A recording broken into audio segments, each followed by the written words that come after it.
వచ్చాము ఎవరి దగ్గరకు వచ్చినాం నీకు తెలుసా లోక్సత్తా పార్టీ అయినా పొలిటీషియన్ ముందే చెప్తున్నా ఇబ్బంది పెట్టకు సరేనా కలిపిట్టనాడు మిమ్మల్ని టీవీలో చూసినారు చాలా బాగుంటారు అందంగా ఉంటారు మీరు మీరు ఎక్కడ పుట్టినారు ఏం చదువుకుంటారు కృష్ణా జిల్లాలో గొడవరి అని ఒక గ్రామం పంచాయత్ సమితి జిల్లా పరిషత్ స్కూల్కి వెళుతున్నటువంటి ఒక కుర్రాడు. సార్ అంటే ఇప్పుడున్న సిచ్యువేషన్స్ చూస్తే ఒక కాన్స్టిట్యుయెన్సీ నుంచి ఒక అభ్యర్థి గెలవాలి అని అంటే కొన్ని కోట్లతో కూడుకున్న పని. ఇప్పుడు ఏదో ఓటేసాము, ఓటు ద్వారా కొత్త రాజుగారు వచ్చాడు, ఇక రాజుగారు చూసుకుంటాడంత. కేసీఆర్ వచ్చే ఆయన చూసుకుంటాడంత, రేవంత్ వచ్చే ఆయన చూసుకుంటాడంత, చంద్రబాబు నాయుడు వచ్చే, జగన్ వచ్చే. నేను చెప్పాను బుద్ధి ఉందా గాడిదల్లారా? ఇలాంటి పిచ్చి ఆలోచన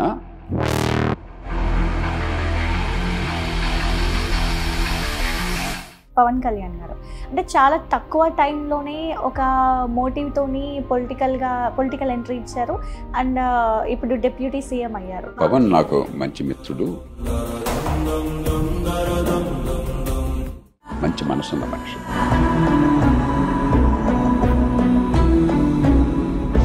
మీరు ఇష్టపడ్డ హీరో ఎవరైనా ఉన్నారా సార్? నాకు హీరోయిన్ అయితే ఎప్పటికీ సావిత్రి గారు.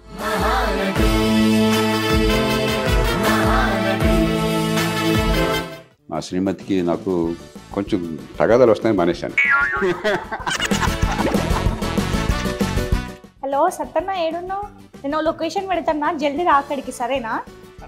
సరే బాయ్. లొకేషన్ చూడరాదు, అసలు అత్తడు రాడు, భయం అవుతుంది నాకు. నమస్తే. అబ్బా ఇప్పుడే పెడితే అప్పుడే వచ్చిన. అబ్బో నాకంటే ఫాస్ట్ నువ్వు. చాలా ఫాస్ట్. ఎవరి దగ్గరకు వచ్చినావు? ఇగో ఒక ఐఏఎస్ ఆఫీసర్ చాలా స్ట్రిక్ట్, ముందే చెప్తానా. ఆయన పొలిటీషియన్ కూడా మంచిగా మాట్లాడు, పిసపిస మాట్లాడి అంత ఇబ్బంది పెట్టకైనా. ఎవరైనా చెప్పరా, పేరు చెప్పరా ఒకసారి. నీకు తెలుసా లోక్సత్తా పార్టీ అయినా పొలిటీషియన్. ఆ పార్టీ ఇంకా ఉందా? ఆయన లేకపోతే ఇక నువ్వు లేదన్నట్టేనా? అధికారంలో లేకపోతే లేనట్టేనా? ఇక అచ్చా, లోక్సత్తా జయప్రకాష్ సారా? కరెక్టే, బాగా గుర్తుంది నీకు. ఆయన కలిసి నీకు అన్నాడు ముందట, ముందే చెప్తున్నా ఇబ్బంది పెట్టకు. సరే ఏం అడిగినా నేను అడుగుతాను. ముందు నన్ను అడిగినాక నువ్వు ఆగమాగం చేసుకోకుండా ఆయన ఆగమాగం చేయకుండా మాట్లాడు. సరేనా? కలిపిట్టనాడు.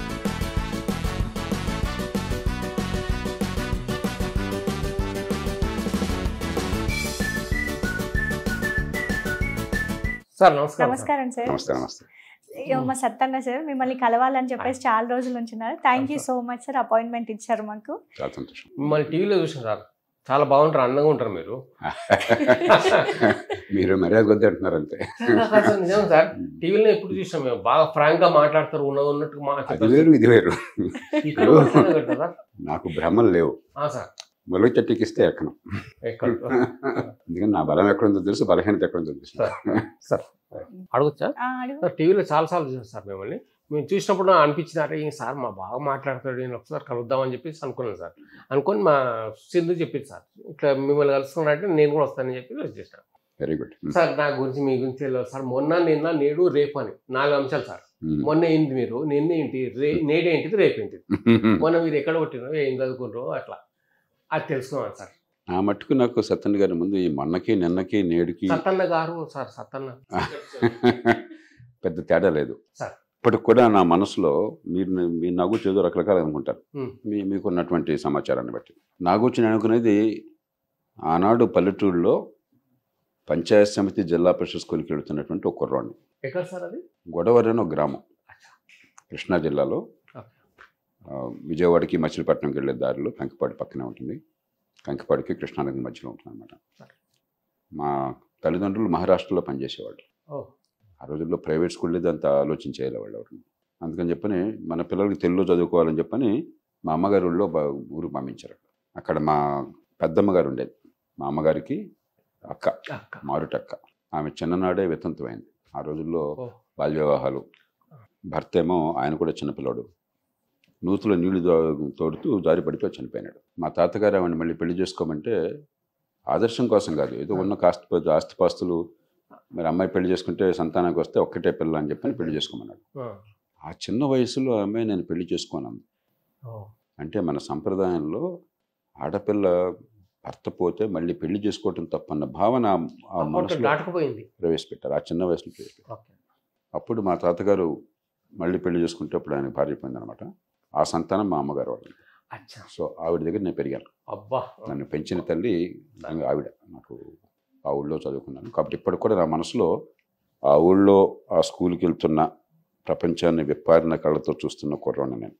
సార్ చిన్నప్పటి నుంచి ఉండే సార్ ఇది ఐఏఎస్, మీరు ఐఏఎస్ అంటారు కదా సార్, ఐఏఎస్ చేయాలని చెప్పి అనుకున్నా సార్. నాకు అసలు ఆలోచనే లేదు. ఊర్లో మీరు ఉన్న ఊర్లో ఎంతవరకు చదువుకున్నారు? 10వ తరగతి దాకా. 10 దాకా స్కూల్ ఉన్నాయి అక్కడ. పంచాయతీ సమితి పాఠశాల ఉండేది అక్కడ 5వ తరగతి దాకా. ఏ క్లాస్లో చేరాలో నాకు గుర్తులేదు బహుశా 5 ఏళ్ల వయసులో చేరి ఉంటాను. 3వ తరగతి అయి ఉంటుంది, ఎందుకంటే నేను 13 ఏళ్లకే 10వ తరగతి పూర్తి చేశాను. 6 నుంచి 3 తరగతి నుంచి గుర్తుంది నాకు, 3కి ముందు నాకు గుర్తులేదు. 6 నుంచి హై స్కూల్ ఆ ఊళ్ళోనే ఉంది 10 దాకా. అది ఫస్ట్ 10th క్లాస్ బ్యాచ్, కొత్తగా ఎస్ఎస్సి అంటారు. మొట్టమొదటి 10th క్లాస్ 69లో మొట్టమొదటిగా ఈ కొత్త పద్ధతి పెట్టారు. అప్పటిదాకా పియూసీ అని ఉండేది. ఎస్ఎస్ఎల్సి 11 ఏళ్ళు, పియూసీ 1 సంవత్సరం ఉండేది. మా దగ్గర నుంచి 10 ఏళ్ళు స్కూలు, తర్వాత 2 ఏళ్ళు ఇంటర్మీడియట్. మాది ఫస్ట్ బ్యాచ్. అయితే నేను కూడా ఎస్ఎస్సి ఫస్ట్ టైం ఫెయిల్ అయినా, సెకండ్ టైం సప్లిమెంటరీలో రాశాను. Very good. ఏ సబ్జెక్ట్లో ఫెయిల్ అయినారు? నేను సోషల్లో సార్. సోషల్లో ఫెయిల్ అయినారా? మ్యాథ్స్లో పాస్ అయిపోయాను సార్. అదే లెక్కల్లో తప్పుతారు. నేను కూడా ఆశ్చర్యపోయినా. అప్పుడు కాంపోజిట్ జనరల్ ఉండేది సార్. కాంపోజిట్ బాగా కష్టం ఉండేది, జనరల్ మామూలుగా ఉండేది. బాగా తెలుగు వాళ్ళు కాంపోజిట్ తీసుకుంటారు, మామూలు జనరల్ తీసుకుంటారు. కానీ నాకు మామూలు కూడా రాదు. నేను అందరు చెప్పి కాంపోజిట్ తీసుకున్నా, కానీ పాస్ అయిపోయినా. కాపీ కొట్టా లేకపోతే నిజంగా తెలుసా సార్? అది ఏదో పాస్ అయిపోయినా సార్. అట్లా పాస్ అయిపోయినా. తర్వాత సోషల్ పోయింది నాకు. ఏ ప్రశ్న అడిగారు సోషల్? ఎందుకు సోషల్ పోకూడదు మామూలుగా? ఏమో సార్ ఎందుకు పోయినా, మరి ఫెయిల్ అయినా, మళ్ళీ రాసినా, మళ్ళీ పాస్ అయిపోయినా. 10th పాస్ అయిపోయినా సార్. ఇప్పుడు సప్లిమెంటరీలో తప్పిన పరీక్ష ఒక్కటి రాయాలి అంతేగా? అంతే సార్. మిగతా రాయక్కర్లా. మేము ఇతర రాయక్కడ. అప్పుడు మాది సిస్టమ్ అట్లా ఉండే, ఒకటే రాసేది ఉండే. మేము కూడా ఎస్ఎస్సి ఉండే అప్పుడు. ఆ తర్వాత మీరు చెప్పండి సార్, మీరు హైదరాబాద్కి వచ్చినా? మీది ఎస్ఎస్సి ఏ సంవత్సరం? చాలా గుర్తులేదు సార్. చాలా చిన్నప్పుడు. ఆయన ముసలోళ్ళకి 60 దాకా 70 దాకా వచ్చాడు సార్. ఆయన ఇంకెప్పుడు గుర్తుంటది ఆయనకి? నా పరువు దేనిగా ఉన్నా సార్. సార్ ఉండు అట్లా అంటావా? సరే సార్, నీ యంగ్ అన్న ఇప్పటికి కూడా. అదే సార్. అయితే మీరు ఎట్లా సార్, మీరు హైదరాబాద్ అక్కడనే చదువుకోరు? ఐఏఎస్ అంటే ఎట్లా? ఐఏఎస్ ఆలోచన కూడా లేదు నాకు. అక్కడి నుంచి Loyola college, Andhra Loyola college విజయవాడలో, ఆనాడు ఉమ్మడి తెలుగు రాష్ట్రంలో అది గొప్ప కాలేజ్. అక్కడ ఇంటర్మీడియట్ చదువుకున్నాను. అక్కడి నుంచి ఎంబీబీఎస్. మీరు డాక్టర్ చేసిరా? అయ్యో, సంగతి తెలియదు నాకు. అంటే మీరు ఓన్లీ ఐఏఎస్ గానే అందరికి పరిచయం సార్. చాలా తక్కువ ఫ్యూ పీపుల్ కి మాత్రమే తెలుసు మీరు ఎంబీబీఎస్ కూడా కంప్లీట్ చేశారు అని. సార్ ఎలా ఇన్స్పిరేషన్ ఐఏఎస్, ఎంబీబీఎస్, ఇటు పొలిటీషియన్? ఎంబీబీఎస్ ఏం లేదు. ఎంబీబీఎస్ మా అమ్మగారు నన్ను 10-11 ఏళ్ల వయసులో కోరింది. బాబు నువ్వేం తలుచుకుంటే కాగలవు, నాకు ఒక 3 కొడుకులు ఆమెకి. ఎవరన్నా ఒక్క డాక్టర్ అయితే చూడాలని ఉంది. తెల్ల కోటు, స్టెతస్కోపు. నాకేమో మ్యాథ్ ఇష్టం, ఫిజిక్స్ ఇష్టం, చాలా ఇష్టం, మామూలు ఇష్టం కాదు. కాబట్టి జీవితం అంతా నేను దాన్ని పట్టించుకుంటాను, నేర్చుకుంటానని నాకు నమ్మకం. నాకు జ్ఞాన తృష్ణ. ఏది విన్నా కాగితం దొరికితే చదవాలా, పుస్తకం అంటే నేర్చుకోవాలా, ఏదైనా నేర్చుకోవడమే నా పని అంతా. కాబట్టి ఫిజిక్స్, మ్యాథ్ ఎప్పుడైనా కూడా నేను నేర్చుకుంటానని నమ్మకం. కానీ బయాలజీ, జీవశాస్త్రం కనుక నన్ను చదవాలని గట్టిగా లేకపోతే నేర్చుకోనేమో అని అనుమానం. అందుకని అమ్మ కూడా కోరింది కదా, సరే అన్నాను. అంతే 11-12 ఏళ్ళ వయసులో ఏం చేస్తుంది నాకు. ఆ రకంగా బైపీసీకి వెళ్ళి అక్కడి నుంచి మెడిసిన్కి వచ్చాను. గుంటూరు మెడికల్ కాలేజీలో అప్పుడు మాకు ఎంట్రన్స్ వచ్చింది. అప్పటికే మాది 2nd బ్యాచ్ ఎంట్రన్స్లో గుంటూరు మెడికల్ కాలేజీలో వైద్యం పూర్తి చేశాను. వైద్యం చదువుతుండగా ఎమర్జెన్సీ వచ్చింది ఈ దేశంలో. మీ అందరికీ తెలియదు. ఇప్పుడు 50 ఏళ్ల క్రితం, కరెక్ట్గా 50 ఏళ్ళు, 1975లో ఈ దేశంలో అప్పుడే కొంచెం అవినీతి, నిరుద్యోగం, పేదరికం బాగా జనంలో ఆందోళన మొదలైంది. అప్పుడు 25 ఏళ్ళు అని స్వతంత్రం వచ్చి ఏమి దేశం మరి స్వతంత్రం వచ్చింది, ఆశలు ఏమీ నెరవేరట్లేదు, పరిపాలన అంతా అధ్వాన్నంగా ఉంది, అవినీతి పెరిగిపోయింది అని జనంలో కొంచెం యువతలో ఒక దేశం అంతా ఆందోళనలు వస్తున్నాయి. అప్పుడు ఏం చేయాలా అధికారులు ఉన్నవాళ్ళు? ఎందుకు జనం మనసులో ఈ కలత ఉంది, ఎందుకు అనుకునే చేయలేకపోతున్నాము అని ఆలోచించి తప్పుని సరిదిద్దాలా. అలా చేస్తే గొడవ ఉంది అసలు. కానీ అధికారంలో ఉన్నవాళ్ళు దాన్ని ఏదో ఛాలెంజ్గా తీసుకుని మీరు మాకు ఎదుగుతుందని చెప్పి దమననీతి ప్రయోగించి వాళ్ళందరినీ కొంచెం కర్కశంగా చేశారు. చివరికి ఎమర్జెన్సీ అని పెట్టారు. అంటే దేశం మొత్తాన్ని ఒక జైలుగా మార్చేశారు. మనకందరూ స్వేచ్ఛ లేకుండా, మనందరం ఏదో రోజు స్వేచ్ఛను గురించి మాట్లాడతాం. ఇప్పుడు మీరు నేను మాట్లాడుకుంటున్నాం, రేపు వీడియోలో వెళ్తుంది, మనం ఏం మాట్లాడినా మన ఇష్టం. అసలు మీకు మాట్లాడే హక్కు లేదు, వీడియోలో వెళ్ళటానికి లెక్క లేదు, అది స్వేచ్ఛ ఉంది, ప్రజాస్వామ్యం ఉంది. సో మనకున్న ప్రాథమిక హక్కులు మొత్తం తీసి పారేశారు. 1,00,000 మంది జైలులో పెట్టారు. నేను అప్పుడు 19 ఏళ్ల కుర్రాడిని.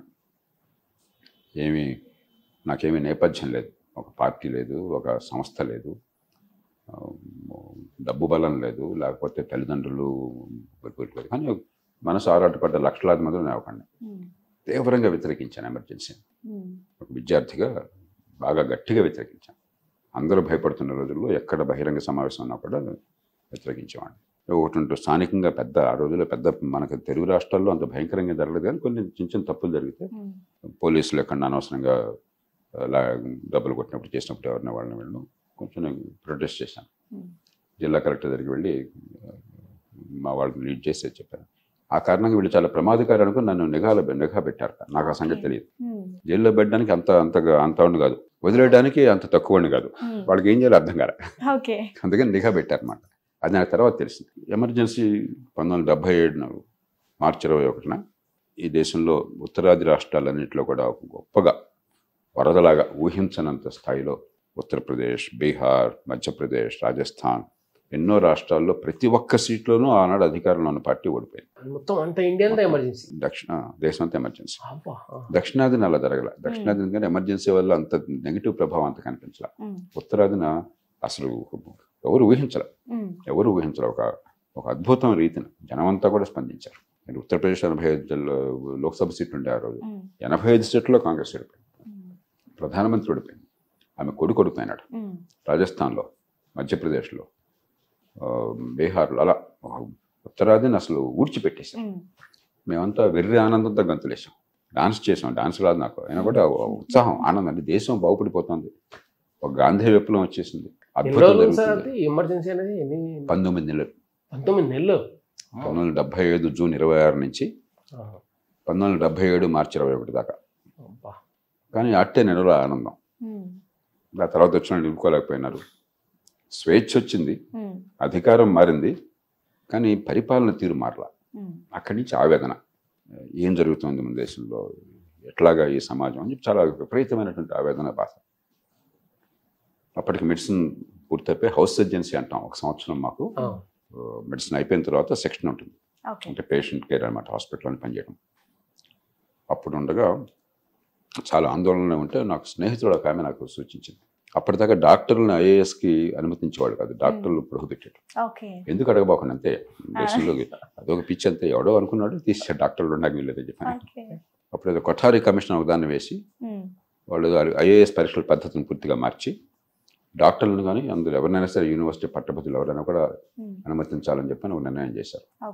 నేను హాస్పిటల్ పనిలో రాత్రింబోళ్ళు 24 గంటలు హాస్పిటల్లో నివాసం ఉండేవాడిని. ఆ రోజుల్లో రాత్రింబోళ్ళు పేషెంట్ కల్లో నిమగ్నం ఉండేవాడిని.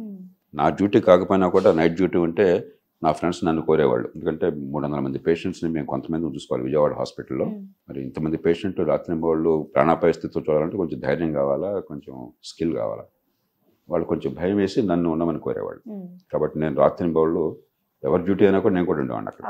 సో పూర్తిగా పేషెంట్ కేర్లో, వైద్య వృత్తిలో నిమగ్నం అయినప్పుడు పేపర్లు రోజు మామూలుగా విపరీతంగా ప్రతి పేపర్ చదివేవాడిని. ఆ 3-4 రోజులు నాకు తీరిక లేక చూడలేదు.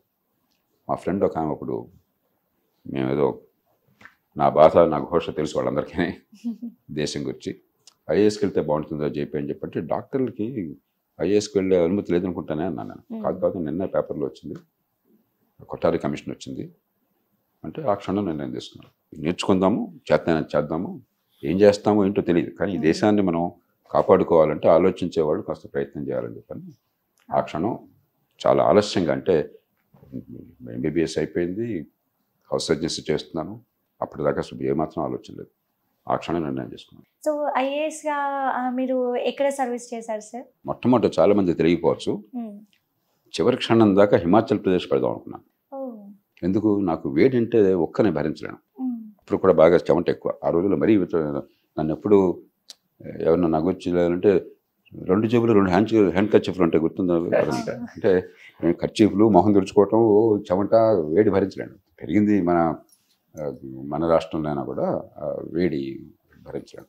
హిమాచల్ ప్రదేశ్ చల్లగా ఉంటుందని చెప్పిన ఒక్క కారణంగా చివరి క్షణం దాకా హిమాచల్ ప్రదేశ్ పట్టబోతూ చివరి క్షణంలో మన రాష్ట్రాన్ని మనం వదులుకుంటామని చెప్పి ఒక ఆంధ్రప్రదేశ్ పెట్టాను. ఆ రకంగా ఈ రాష్ట్రానికి వచ్చాను.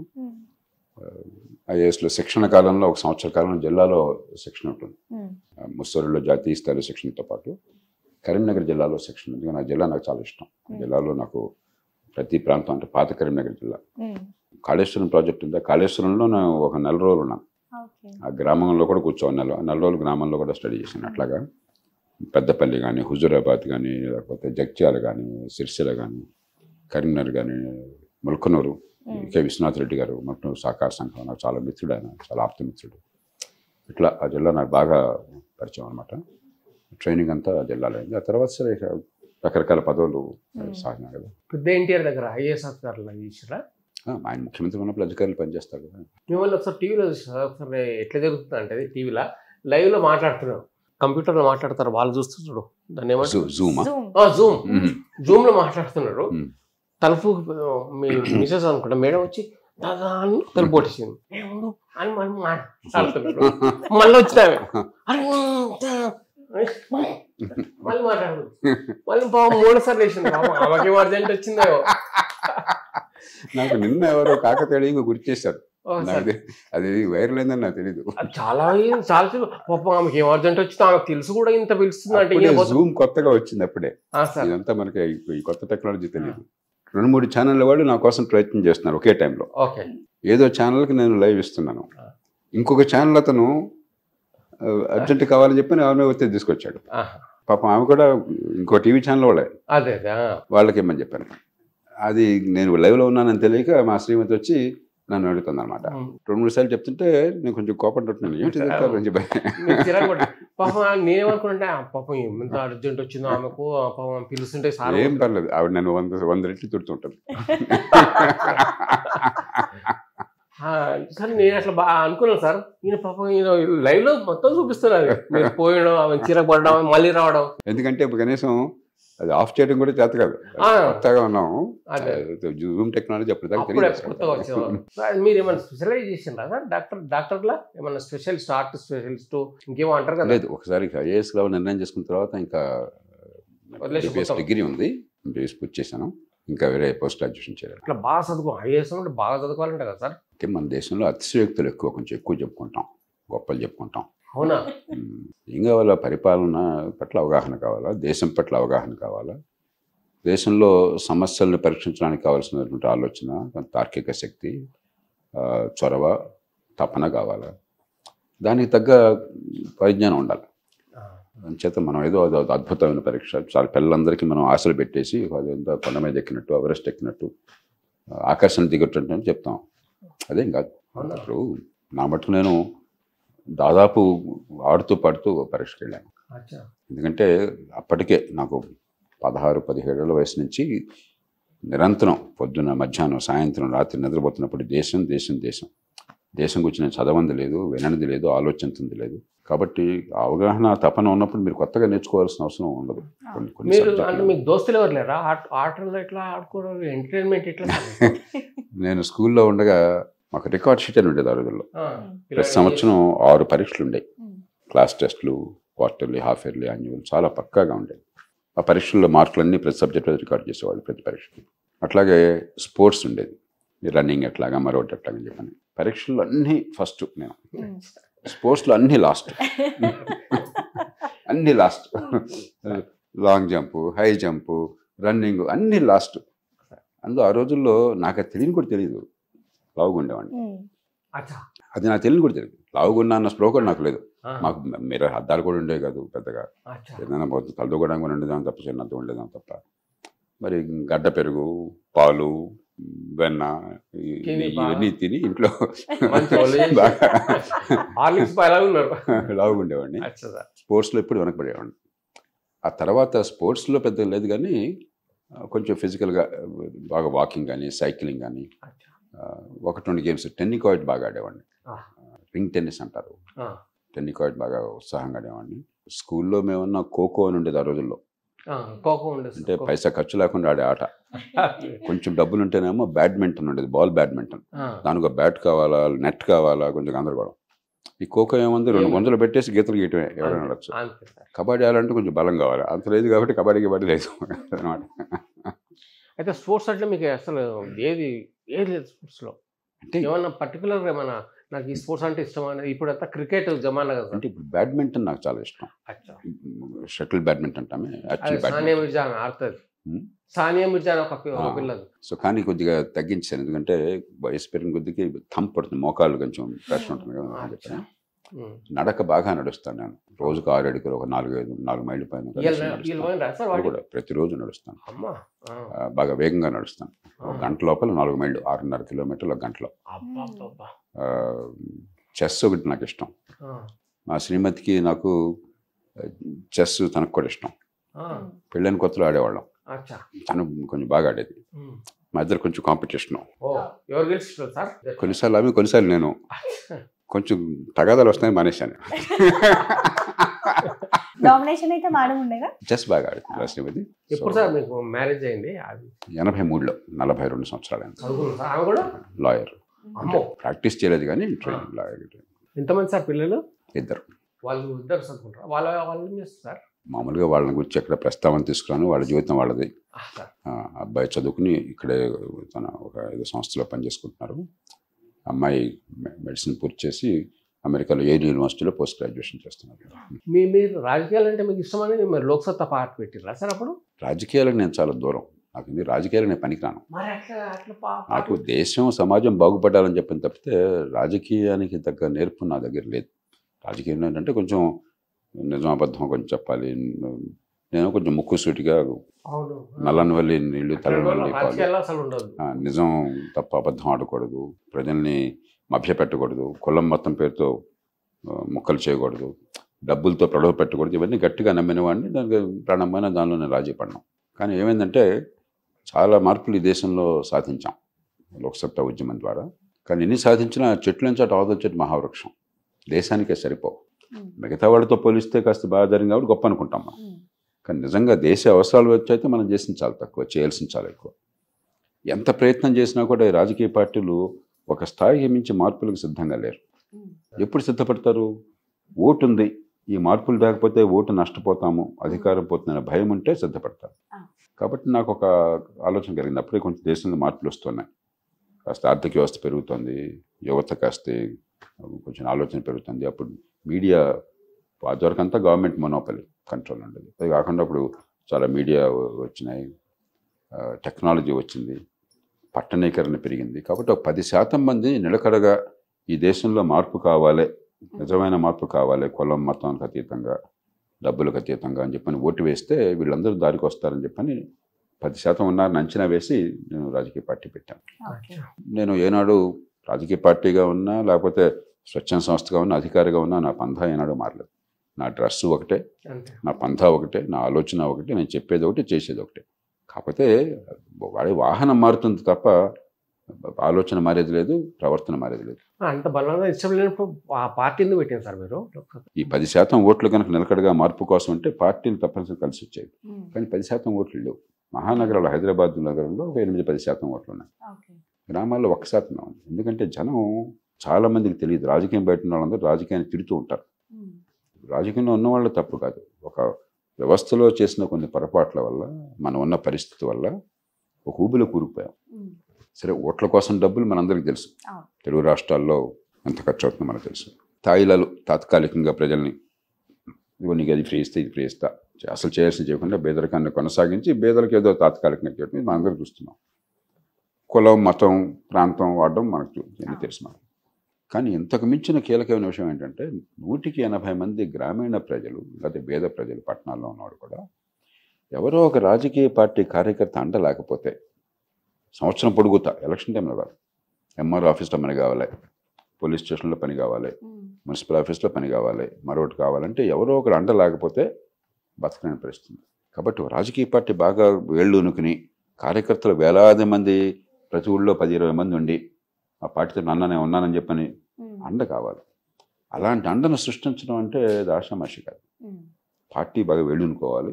ఆ పార్టీ బలంగా ఉంది, ఎన్నికల్లో గెలిచే అవకాశం ఉంది అనుకుంటే ఆ పార్టీ చుట్టూ 10 మంది చేరతారు.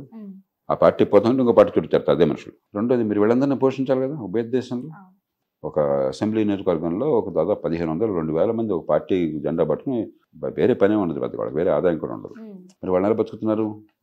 ట్రాన్స్ఫర్లు చేసుకో, ఫలానా వాడి ట్రాన్స్ఫర్ చేయి, లేకపోతే ఫలానా చిన్న పైరువే చేసుకో, లేకపోతే పోలీస్ స్టేషన్లో ఈ కేసు సంగతి చూసుకో, లేకపోతే ఇదిగో ఈ చిన్న కాంట్రాక్ట్ తీసుకో, లేకపోతే ఇదిగో ఈ రేషన్ షాప్ తీసుకో. ఇట్లాగా ఒక విచిత్రమైన వాతావరణం వచ్చింది. మనం దానిలో భాగం కానప్పుడు అక్కడ అలాంటి కార్యకర్తలు శాశ్వతంగా పనిచేసే వాళ్ళని సృష్టించలేం. అది రాజకీయం పని కాదు, కానీ రాజకీయం అది బుధం ఎత్తుకున్నారు.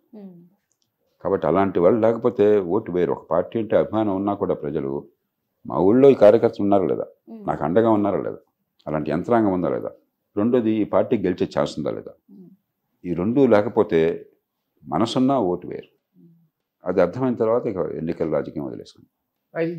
ఇప్పుడు పార్టీ ఏం లేదు, ఇప్పుడు పార్టీ పేరుకుంటుంది, బట్ ఎన్నికల్లో పోటీ లేదని. ఇప్పుడు ఎన్నికల్లో పోటీ ఉన్నప్పుడు కూడా నేను పక్షపాతంగా ఇప్పుడు వ్యవహరించేవాడు కదా, జనమోహటంగా నిజమే, అబద్ధమే. కానీ ఇప్పుడు ఆ పోటీ కూడా లేదు, రాజకీయ పార్టీలతో. అంటే మీరు అప్పుడు గెలిచినప్పుడు సార్, అప్పుడు మీరేం చేంజ్ చేయాలని అనుకున్నారు సార్? అంటే ఒక మనిషి గెలుపు కోసం నేను చూడలా, అది ముఖ్యం కానే కాదు. ఒక ఎగ్జాంపుల్ చూపెట్టినా కానీ, ఉదాహరణకి ఒకరోజు నేను శాసనసభ్యుడిగా ఉండగా నా పక్కన ఒక పెద్ద కూర్చున్నారు. ఏమంటే మీ పేరేంటండి అన్నాను. నరసింహరావు సార్ అన్నాడు. మీరేం చేస్తారండి అన్నాను. సార్ మీ మీద పోటీ చేసి 35 కోట్లు ఖర్చు పెట్టి ఓడిపోయాను నేను, మీకు నా పేరు తెలీదు, మొహం తెలీదు అన్నాడు ఆయన. నిజంగా జరిగింది.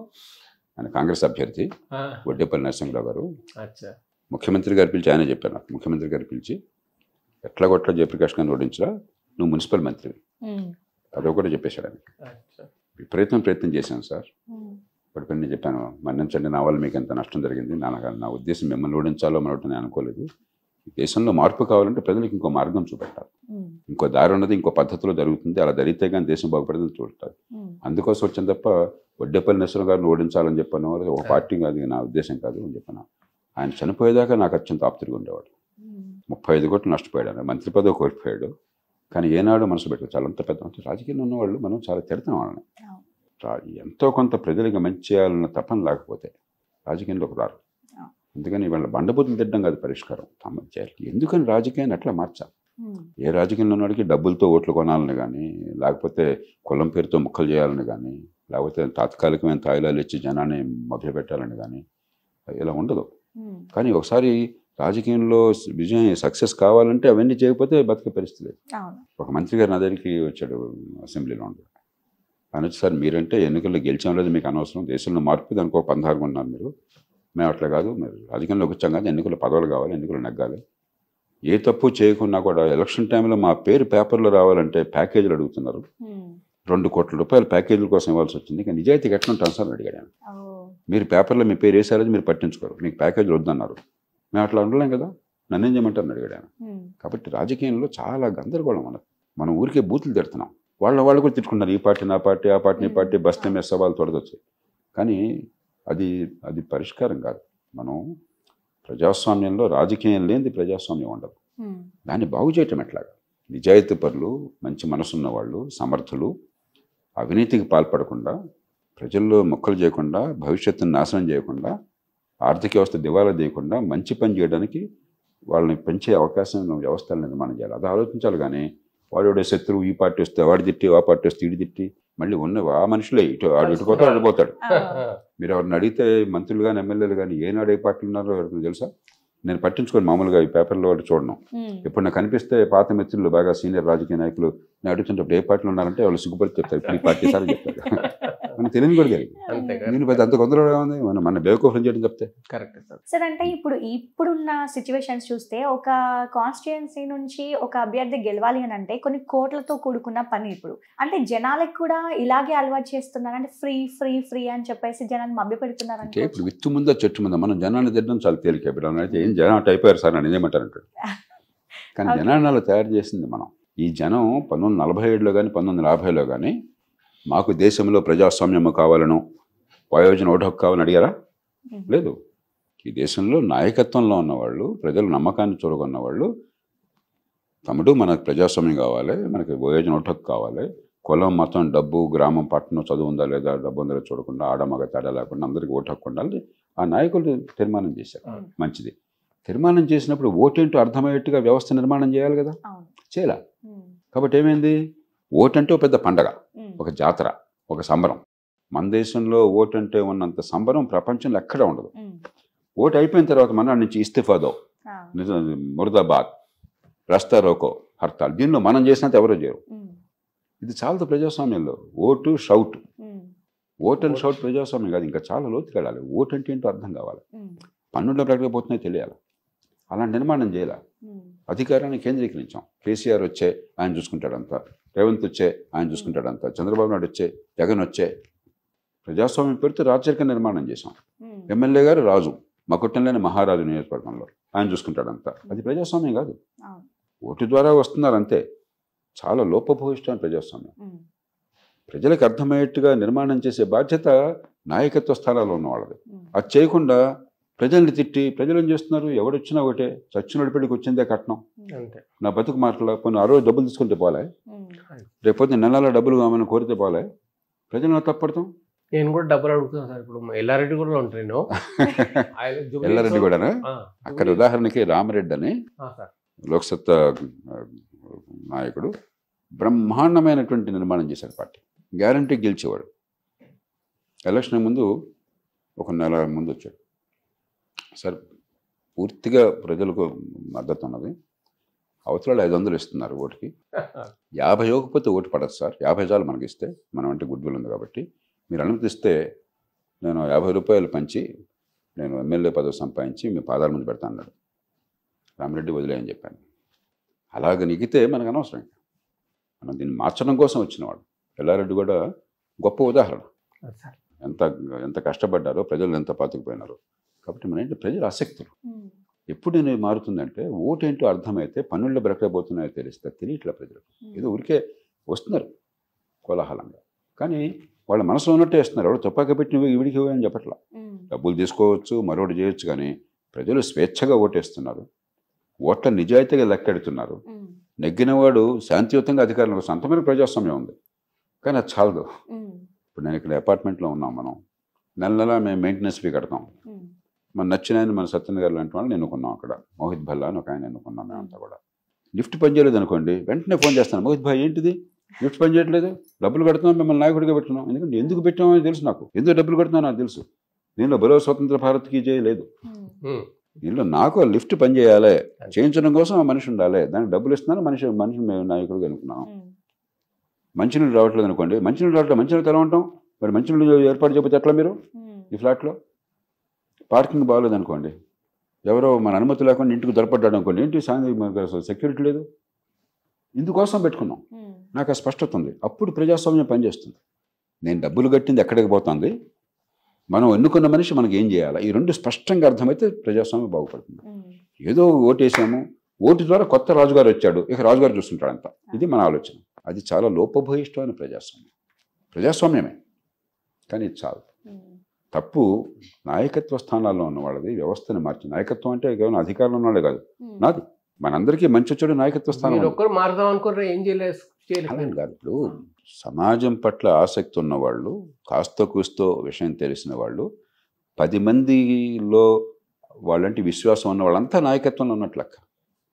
ఆ బాధ్యత మనందరం తీసుకోవాలి. మనం ఏం చేస్తున్నాం, రాజకీయంలో వాడిని తిట్టి, ఈ కులం వాడిని తిట్టి, ఆ పార్టీ వాడిని తిట్టి, అధికారులని మంత్రులు తిట్టి, మంత్రులను అధికారులు తిట్టి, అందరూ న్యాయమూర్తుల నుంచి న్యాయమూర్తులు అందరిని తిట్టి ఈ డ్రామాలు ఆడుతున్నాం మనం. చివరికి అందరూ కలిసి జనాన్ని తిట్టి, అది కాదు. ఎట్లా ఈ ప్రజాస్వామ్యం సార్థకమయ్యేట్లుగా, పరిణతి పెరిగేట్టుగా ఎలా నిర్మాణం చేయాలి, ఆలోచన ఎట్లా పెంచాలి, ఆ ప్రయత్నం దేశంలో జరగాలి. అందుకని చెప్పిన డబ్బులు అడుగుతారు, తైలాలకు ఓటేస్తారు, మరి కులం అనగానే రెచ్చిపోతారు. తప్పు ప్రజలది కాదు. ప్రజలు తప్పు అంటే పరిష్కారం లేదు. ఇక అయితే నా తప్పు కాదు కదా సార్, నేను అడగడం, డబ్బులు అడగడం. డబ్బులు అడగమని నేను చెప్పట్లా, ఇంతకంటే ముఖ్యమైన ప్రయోజనం ఉందని మీకు తెలియకుండా చేయటం నా తప్పు. అరే ఈ డబ్బు వీడికి 100 రూపాయలు ఇస్తున్నాను, లేకపోతే 100 రూపాయలు తీసుకుంటున్నాను, 1000 రూపాయలు తీసుకుంటున్నాను, ఓటేస్తున్నాను, బాగుంది అనుకుంటున్నాను నేను. వీడు రేపు పొద్దున 1000 రూపాయలు తీసుకున్నాడు కాబట్టి 10,000 రూపాయలు తింటున్నాడు ఖజానా నుంచి. నా ఇంటి ఎదురుగా రోడ్డు బాగుపడటం లేదు, నా పిల్లలు స్కూల్లో చదువు రావట్లేదు, నెలలా ఫీజులు కట్టినా కూడా ప్రైవేట్ స్కూల్ పంపించిన అక్కడ చదువు రావట్లేదు వీళ్ళ నిర్వాహకం వల్ల. పోలీస్ స్టేషన్కి వెళ్తే న్యాయం జరగదు.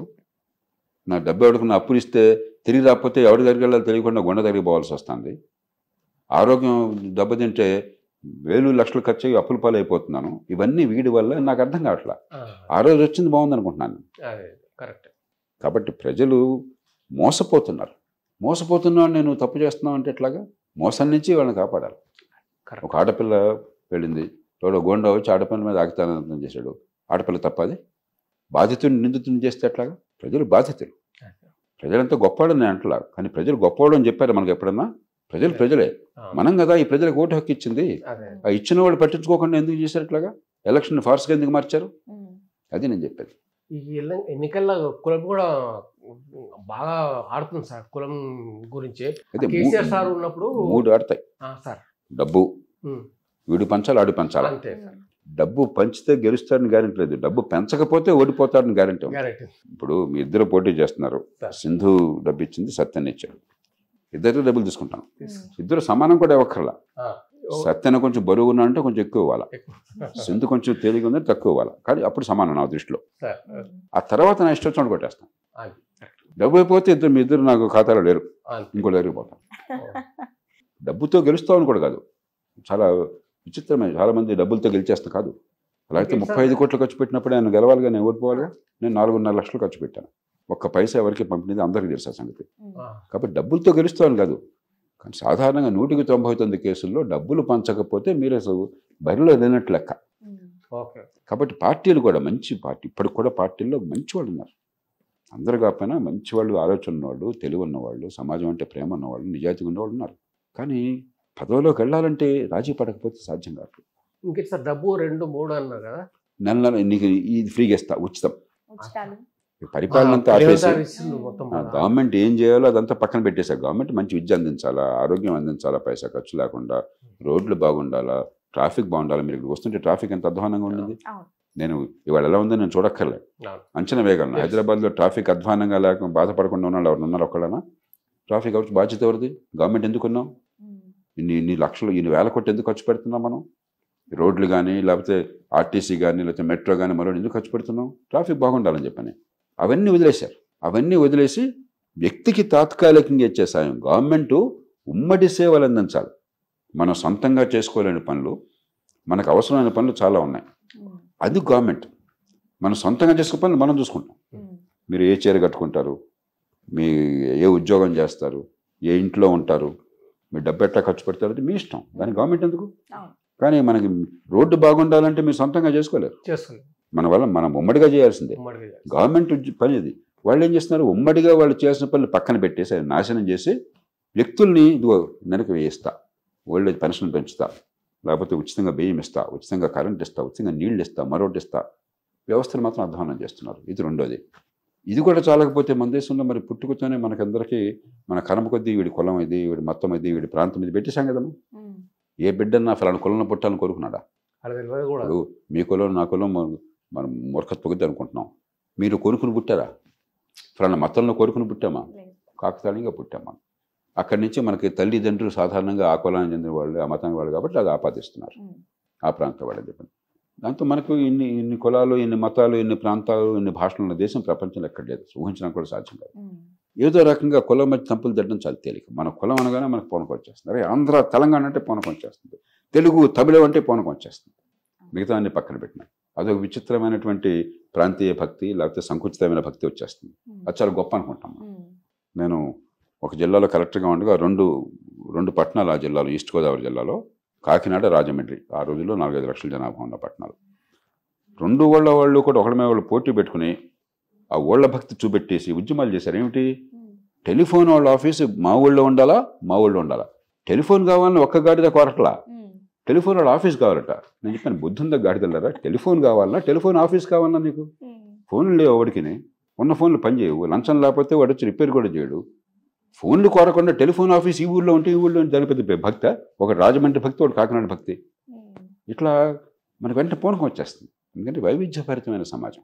ఆ సమాజం ఏంటంటే నీ కులాన్ని అన్నాడు అనగానే, అన్నయ్య నాకు కులాన్ని అంటాడా, మా ఊరిని అన్నాడురా, మా ప్రాంతాన్ని అన్నాడురా, మన భాషను అన్నాడురా, లేకపోతే ఈ మధ్య పార్టీని కూడా తయారు చేశాం, మన పార్టీని అన్నాడురా అంటే పూనకం వచ్చేస్తుంది. ఈ 3 పూర్తిగా ఉపయోగపడుతుంది రాజకీయం. దాని నుంచి బయటపడి నాకు లాభం ఏంటి? మోహిత్ భల్లా ఏ కులం నాకు అనవసరం. నాకు కావాల్సిన మోహిత్ భల్లా వల్ల నాకు మంచినీళ్ళు వస్తున్నాయా, నాకు లిఫ్ట్ పని చేస్తుందా, నాకు పార్కింగ్ సరిగ్గా ఉందా, సెక్యూరిటీ బాగుందా, బాగుంటే బ్రహ్మాండ అపార్ట్మెంట్ బాగుంది, లేకపోతే చండాలంగా ఉంది. That's all. నా లాభం నాకు అర్థమవుతుంది. నా లాభం నాకు అర్థమయ్యే వ్యవస్థ నిర్మాణం చేయాలి. సార్ అయితే మీరు విద్యా వ్యవస్థ పైన కూడా చాలాసార్లు మాట్లాడారు. అంటే మన విద్యా వ్యవస్థలో రావాల్సిన మార్పులు అంటే యువతకి కావాల్సింది ఏంటి సార్ ఇప్పుడున్న జనరేషన్లో? అంటే చాలామంది చదువుకున్న చదువుకి చేసే ఉద్యోగానికి సంబంధం లేదు. ఇప్పుడు మీరు చెప్పండి సుందర, ఎక్కడ చదువుకున్నారు మీరు కాలేజీ? నేను ఒక్కొక్క స్టేజ్లో ఒక్కొక్క ప్రాంతంలో చదువుకున్నాను. డిగ్రీ నేను బీకామ్ చేశాను సార్ కరీంనగర్లో. నేను కొంచెం నిజాయితీ కొడుతున్నాను మిమ్మల్ని, మొహాట్లాగానే మాట్లాడుతున్నాను. డిగ్రీ నేర్చుకోవటం వల్ల డిగ్రీ కాగితం వచ్చింది, కానీ నాకు ఈ పరిజ్ఞానం వచ్చింది, ఈ నైపుణ్యం వచ్చింది, ఈ పని చేయగలను, రేపు పొద్దున సంపాదించుకోగలను, 10 మందికి సహాయపడగలను నమ్మకం మీకు వచ్చిందా? లేదు సార్. మన పిల్లల్లో, కాలేజీకి వెళ్ళే పిల్లల్లో అలాంటి నమ్మకం, అలాంటి నైపుణ్యం ఎంతమందికి వస్తుంది? 100కి ఎక్కడా చూడలేదు సార్ నేను. 10 మంది వస్తే అదృష్టం. ఇంకెందుకు చదువు? ఎవరిని మోసం చేయడం కోసం? డిగ్రీలు వచ్చాయి అసలేదా? స్కూళ్ళల్లో 98% పాస్ మార్కులు, దానిలో 60% GPA 4 లేకపోతే ఫస్ట్ క్లాస్ చెప్తా. 90% 99% రకరకాలుగా ఉంటుంది. వాళ్ళకి ఆ స్థాయికి తగ్గ జ్ఞానం ఏ మేరకు ఉందని గవర్నమెంటే పెట్టింది. నేషనల్ అచీవ్మెంట్ సర్వే అంటారు. 10వ తరగతి పాస్ అయినారు. 10వ తరగతి స్థాయిలో లెక్కలు కానీ, లేకపోతే సైన్స్ కానీ, లేకపోతే హిస్టరీ కానీ, సివిక్స్ కానీ, భాష కానీ ఏ మేరకు ఉంది అని చూస్తే, గవర్నమెంటే సర్వే చేస్తే 98% పాస్ అయితే 10% మందికి ఆ జ్ఞానం ఉంది. ఆ పరీక్షలు పెట్టింది గవర్నమెంటే, ఈ సర్వే చేసింది గవర్నమెంటే. మరి 80% ఏంటి తమ్ముడు? దానికి పరిష్కారం మనోళ్ళు చెప్పేది ఏంటి? ఇంకా 11,000 మంది టీచర్లు పెట్టా.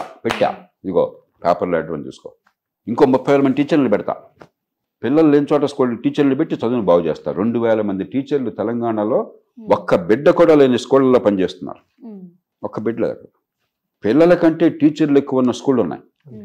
అంటే టీచర్లను పెట్టడం కోసం విద్య, పిల్లల మేధస్సు వికసించడం కోసం విద్య. వికసించడమే కావాలి. సో దీన్ని విద్య లేదు. విద్య అనేది బోటకం అన్నమాట.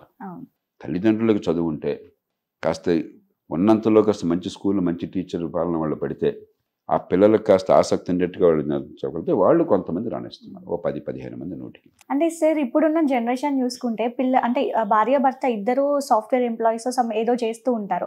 పిల్లలకి కూడా సేమ్ టైంకి స్కూల్కి వెళ్ళాలి కాబట్టి వాళ్ళు ఏం చదువుతున్నారు, ఓన్లీ గ్రేడ్స్ వస్తే సరిపోతుంది. వీళ్ళు చెప్పేంత టైం లేదు, పట్టించుకునేది టైం లేదు, వీళ్ళు ఏం చేస్తున్నారు అని చూసుకునేంత టైం కూడా లేకుండా ఉన్న సిచ్యువేషన్ కదా సార్. అలాంటప్పుడు జాగ్రత్తగా ఆలోచించాల్సింది. ఇప్పుడు ఈ మాట కొంచెం పొడిగిస్తే తల్లిదండ్రులు తప్పు, ఇంతకంటే మోసం ఇంకోట్లేదు. పిల్లలు బాగుపడాలని కోరుకొని తల్లిదండ్రులు ఈ దేశంలో లేరు. ఏ కులమైనా, ఏ మతమైనా, ఏ ప్రాంతమైనా, డబ్బున్నా లేకపోయినా, గ్రామమైనా, పట్టణమైనా, నా పిల్లలు బాగుపడాలి, వాళ్ళు ఎదగాలి, అందుకోసం త్యాగాలు చేయని కుటుంబం లేదు, అవసరమైతే ప్రాణాలు ఇవ్వని కుటుంబం లేదు. హిందువా, ముసల్మానా, ఈ తేడా లేదు మన దేశంలో. మీరు ఇందాక అన్నారు ఫీజులు కడుతున్నారు పిల్లల కోసం. చాలా మంది ప్రైవేట్ స్కూల్లో పంపిస్తున్నారు. ఆ పిల్లల కోసమే సంపాదిస్తున్నారు. వాళ్ళ ఆశలు అవసరాలు చంపుకుని కూడబెడుతున్నారు పిల్లలు బాగుపడాలని. పిల్లల అవసరాల కోసం ఎక్కడ వెనకాడడం లేదు. మీకు ఏమన్నా ఇంకో సొంత కోరుకుంటే 10,000 ఖర్చు ఉంటే పక్కన పెడదాం అనుకుంటున్నారు, కానీ పిల్లలకు అవసరం అంటే ఒక క్షణం ఆగట్లేదు. మీరు ఇందా ఒక మాట అన్నారు, గ్రేడ్లు ఏమిటో చూస్తానంటే ఏంటి? ఈ పిల్లల్ని ఆ స్కూల్కి పంపించాము, ఇంతంత ఖర్చు పెడుతున్నాం, లేకపోతే ప్రభుత్వం ఇంతంత మన పండుగ ఖర్చు పెడుతుంది, ఈ పిల్లలకి మేధస్సు వికసిస్తుంది, అది అవుతుందో తెలుసుకోవడం కోసం గ్రేడ్ పాయింట్ యావరేజో లేకపోతే స్కోర్లో ర్యాంకులో చూస్తున్నాను అంటే ఏంటి? పిల్లలు బాగుపడాలని ఆశిస్తున్నారు. దానికి ఈ గ్రేడు లేకపోతే ఈ మార్కులు, ఈ ర్యాంకులు ప్రమాణంగా అనుకుంటున్నారు. ఈ గ్రేడు, మార్కులు, ర్యాంకులు ఇచ్చేది ఎవరు? స్కూల్స్. తల్లిదండ్రులు ఇచ్చారా? కాదు కదా. అంటే తల్లిదండ్రులు పిల్లల్ని పట్టించుకుంటున్నారు. ఈ స్కూల్ వ్యవస్థ, ఈ ప్రభుత్వ వ్యవస్థ తల్లిదండ్రులు బేకోఫ్లు చేస్తాను. ర్యాంకులు వస్తే పిల్లలు చదువు రావట్లేదు. నాకేం తెలుసు? తల్లిదండ్రులుగా బాగుపడుతున్నాను అనుకుంటున్నాను నేను. ఆ పిల్లలకి నేను పాఠాలు చెప్పేటైతే నువ్వెందుకు ఇంకా స్కూల్ ఎందుకున్నావు? నువ్వు నేను పని అంతా వదిలేసి పిల్లలతో పొద్దున్న సాయంత్రం కూర్చుంటే ఇంకా నువ్వెందుకు? పూర్వకాలంలాగా గురుకులాలో కూర్చున్న వాళ్ళం, లేకపోతే ట్రైబల్స్ లాగా మన పిల్లలకి ఏదో విలువ నేర్పేవాళ్ళం. స్కూల్ ఉన్నది, స్కూల్ బాగు చేస్తుంది. పిల్లలకు తల్లిదండ్రులు కొంత పట్టించుకోవాలి, నేను కాదంటలే, కానీ అసలు బాధ్యత ఎవరిది? రేపొద్దున ఆరోగ్యం, డాక్టర్ పనిచేయడు, నర్సు పనిచేయదు, అక్కడ పోతే ప్రాణం పోస్తుంది, నువ్వు పేషెంట్ తప్పు ఉంటే ఎట్లా? కాబట్టి పిల్లలు బాగుపడాలన్న తపన తల్లిదండ్రుల్లో పుష్కలంగా ఉంది. అందుకోసమే మార్కులు, ర్యాంకులు కావాలని కోరుకున్నారు. ఎందుకని మార్కులు, ర్యాంకులు ఇస్తే బాగుపడుతున్నారు నమ్మకంతో. మార్కులకి, ర్యాంకులకు సంబంధం లేకుండా, విద్యతో సంబంధం లేని మార్కులు, ర్యాంకులు తయారు చేసింది ఈ ప్రభుత్వ వ్యవస్థ, తల్లిదండ్రులు కాదు. ఎలాగైతే ఓటర్ల మీద భారం నెప్పి ఓటర్ల వల్ల ఎట్లా అవుతుందండి, ఓటర్లకు బుద్ధి లేదు అందుకే ప్రజాస్వామ్యం ఎట్లా తగలని అబద్ధాలు ఆడుతున్నామో, తల్లిదండ్రుల మీద భారం పెడితే ఇంక నువ్వంత ఎందుకయ్యా? 10,000 కోట్లు ఖర్చు పెడుతున్నారు పన్నుల డబ్బు ప్రజలది. తల్లిదండ్రుల దగ్గర ఫీజులు లక్షల రూపాయలు వసూలు చేస్తున్నారే, మరి తల్లిదండ్రుల భారం అయితే నువ్వెందుకు? ఇంతమందికి జీతాలు ఎందుకు? మీరంతా ఎందుకు ఇంత డబ్బులు తీసుకోవడం ఎందుకు? ఇంత మీరు కోటీశ్వరులు కావడం ఎందుకు? సమస్య ప్రభుత్వం అంది. ఒకప్పుడు ఇంతకంటే అజ్ఞానం ఉంది కదా తల్లిదండ్రులు, ఇంతకంటే అవిద్య ఉంది కదా. మరి తెలంగాణలో కావచ్చు, ఇప్పటి ఆంధ్రప్రదేశ్లో కావచ్చు, కర్ణాటక కావచ్చు, తమిళనాడు కావచ్చు, కేరళ కావచ్చు, మహారాష్ట్ర కావచ్చు, మరో రాష్ట్రం కావచ్చు, ఎంతమంది ఉద్దండులు 70-60 ఏళ్ల క్రితం 50 ఏళ్ల క్రితం వచ్చారు మామూలు వాళ్ళల్లో, మామూలు స్కూళ్ళల్లో. తల్లిదండ్రులు ఇంట్లో పాఠాలు చెప్పారనుకుంటారా? నాకు మా పెద్దమ్మ పాఠాలు చెప్పలేదు ఇంట్లో. పాపం ఆవిడ 3వ తరగతి చదువుకున్నది, ఆవిడ కొంచెం చదవగలదు రాయగలదు అంతే, ఇంకేం తెలియదు ఆవిడ నాకు ఒక్క పాఠం చెప్పలేదే. ఎట్లా విద్య అబ్బింది? ఆనాడు విద్యా వ్యవస్థ పిల్లలకు విద్య కోసం తపన పడింది, సరైన ప్రయత్నాలు చేసింది. ఇప్పుడు దానికి 100 రెట్లు ఖర్చు పెడుతున్నాం, టీచర్ల సంఖ్య 10 రెట్లు పెంచాం, ప్రతి బిడ్డ స్కూల్లో ఉన్నారు, ప్రైవేట్ స్కూళ్ళకి 1000 తగలేస్తున్నాం, విద్య అందట్లా, తల్లిదండ్రులు భారం అంటున్నాం. ఇంతకంటే గడుస్తూనే ఉందా? ఎవరు నష్టపోతున్నారో వాళ్ళ మీద మనం నప్పని పెట్టి మనం దేశాన్ని అదే పైన డబ్బులంతా మనం కంకరం చేసుకుని తల్లిదండ్రులు తప్పంటే ఎట్లా? ఇవన్నీ కూడా గడుసరి మాటలు ఈ దేశంలో. బాధ్యత ఉన్నవాడు బాధ్యత తప్పించుకోవటం కోసం నేను తప్ప అందరూ దొంగలే అని చెప్తున్నాడు. దాన్ని మనం క్షమించకూడదు. దీంట్లో ఇంకోటి సార్ 35 మార్క్స్ పాస్ పెట్టింది సార్, 35 మార్క్స్ తగ్గిస్తే బాగుంటుంది అలాంటి వాళ్ళకి. 20 మార్కులు పెట్టాలంటారా? 25 పెట్టేస్తే పుస్తకంలో పాస్ అయిపోయి వెళ్ళిపోతాం కదా. మార్కులు ఎన్ని వస్తే ఏమైంది సత్యన్న గారు? 99 మార్కులు వచ్చి ఎందుకు మనకు కాకపోతే వచ్చింది? 2-3 ఉదాహరణలు చెప్తాను, నిజమైనటువంటివి, సజీవమైన ఉదాహరణ. తెలంగాణలో ఉన్నాం కాబట్టి తెలంగాణ గురించి చెప్తున్నాను, దేశమంతా కాస్త అటు ఇటు ఎట్లానే ఉంది. 16-18 ఏళ్ల వయసులో, అంటే 10 ఏళ్ళు స్కూల్ అయిపోయింది, ప్రతి బిడ్డ ఈ దేశంలో స్కూల్కి వెళ్తున్నారు కదా. స్కూల్కి వెళ్ళిన పిల్లలు దాదాపు లేరు. పూర్వం ఎప్పుడో చెప్పాలి పిల్లల్ని స్కూల్కి పంపించాలి, బడికి పంపించండి, బడి చాలా ముఖ్యము, బడి కావాలని అవన్నీ అక్కర్లా, అందరికీ తెలుసు బడి అంటే. కాబట్టి 16-18 ఏళ్ళ వయసులో 5 ఏళ్ళలో 10 ఏళ్ళలో బడికి వెళ్ళి ఉండాలి.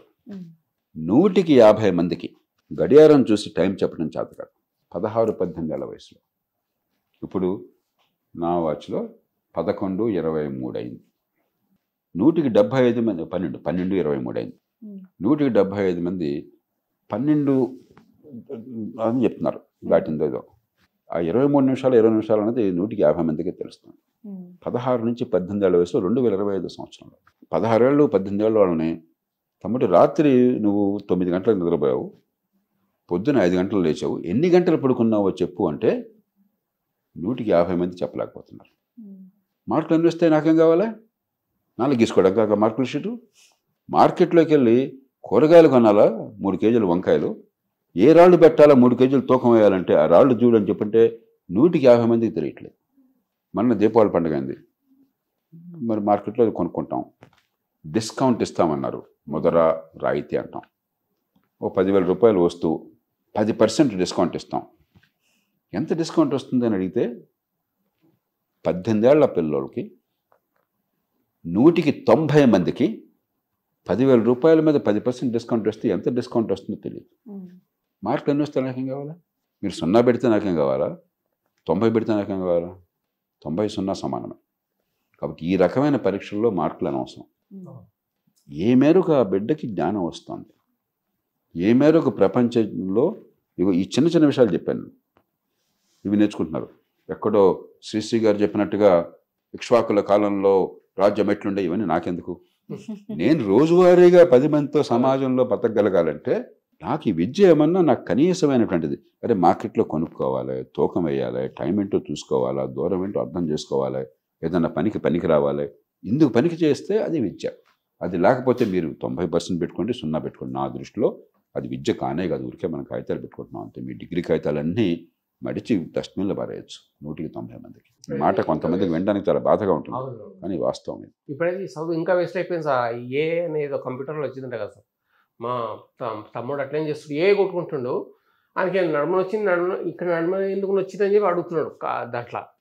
దానిలో కొంత లాభం ఉంది, కొంత ఇబ్బంది ఉంది. లాభం ఏంటంటే ఒకప్పుడు నేను ఉదాహరణకి చాలా రీసెర్చ్ చేస్తాను, చాలా అధ్యయనం చేస్తాను, నిరంతరం రాస్తుంటాను, మీతో చాలా మాటలు మాట్లాడాను. ఈ మాటలు మాట్లాడింది చాలా మామూలుగా యథాలాపంగా మాట్లాడాలనుకుంటున్నాను. కానీ కొన్ని గంటలు, కొన్ని వందల గంటల అధ్యయనం లేకుండా, విషయం తెలియకుండా, విశ్లేషించకుండా నా నోటి నుంచి ఒక్క మాట రాదు.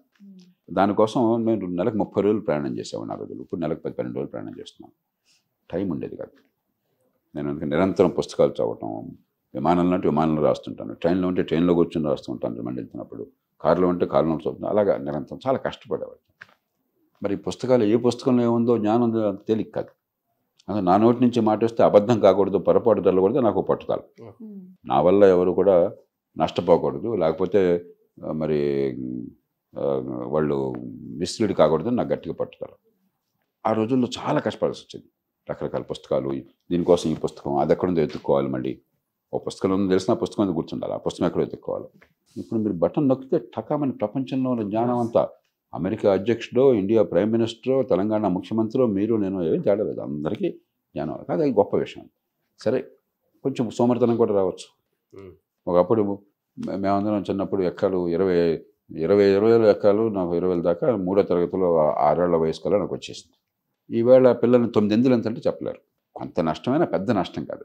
కొన్ని సందర్భాల్లో కొద్దిగా అతిగా ఆధారపడుతున్నాం. ఒకప్పుడు మ్యాపులు చూసేవాళ్ళం, ఎక్కడన్నా పెడుతుంటే విదేశాల్లో ఎక్కడన్నా ఉంటే మ్యాప్ చూసుకుని అక్కడ దేశాల మ్యాపులు బ్రహ్మాండంగా ఉంటాయి, ఆ మ్యాప్ చూసుకుంటే బ్రహ్మాండంగా వెళ్ళిపోయేవాళ్ళం.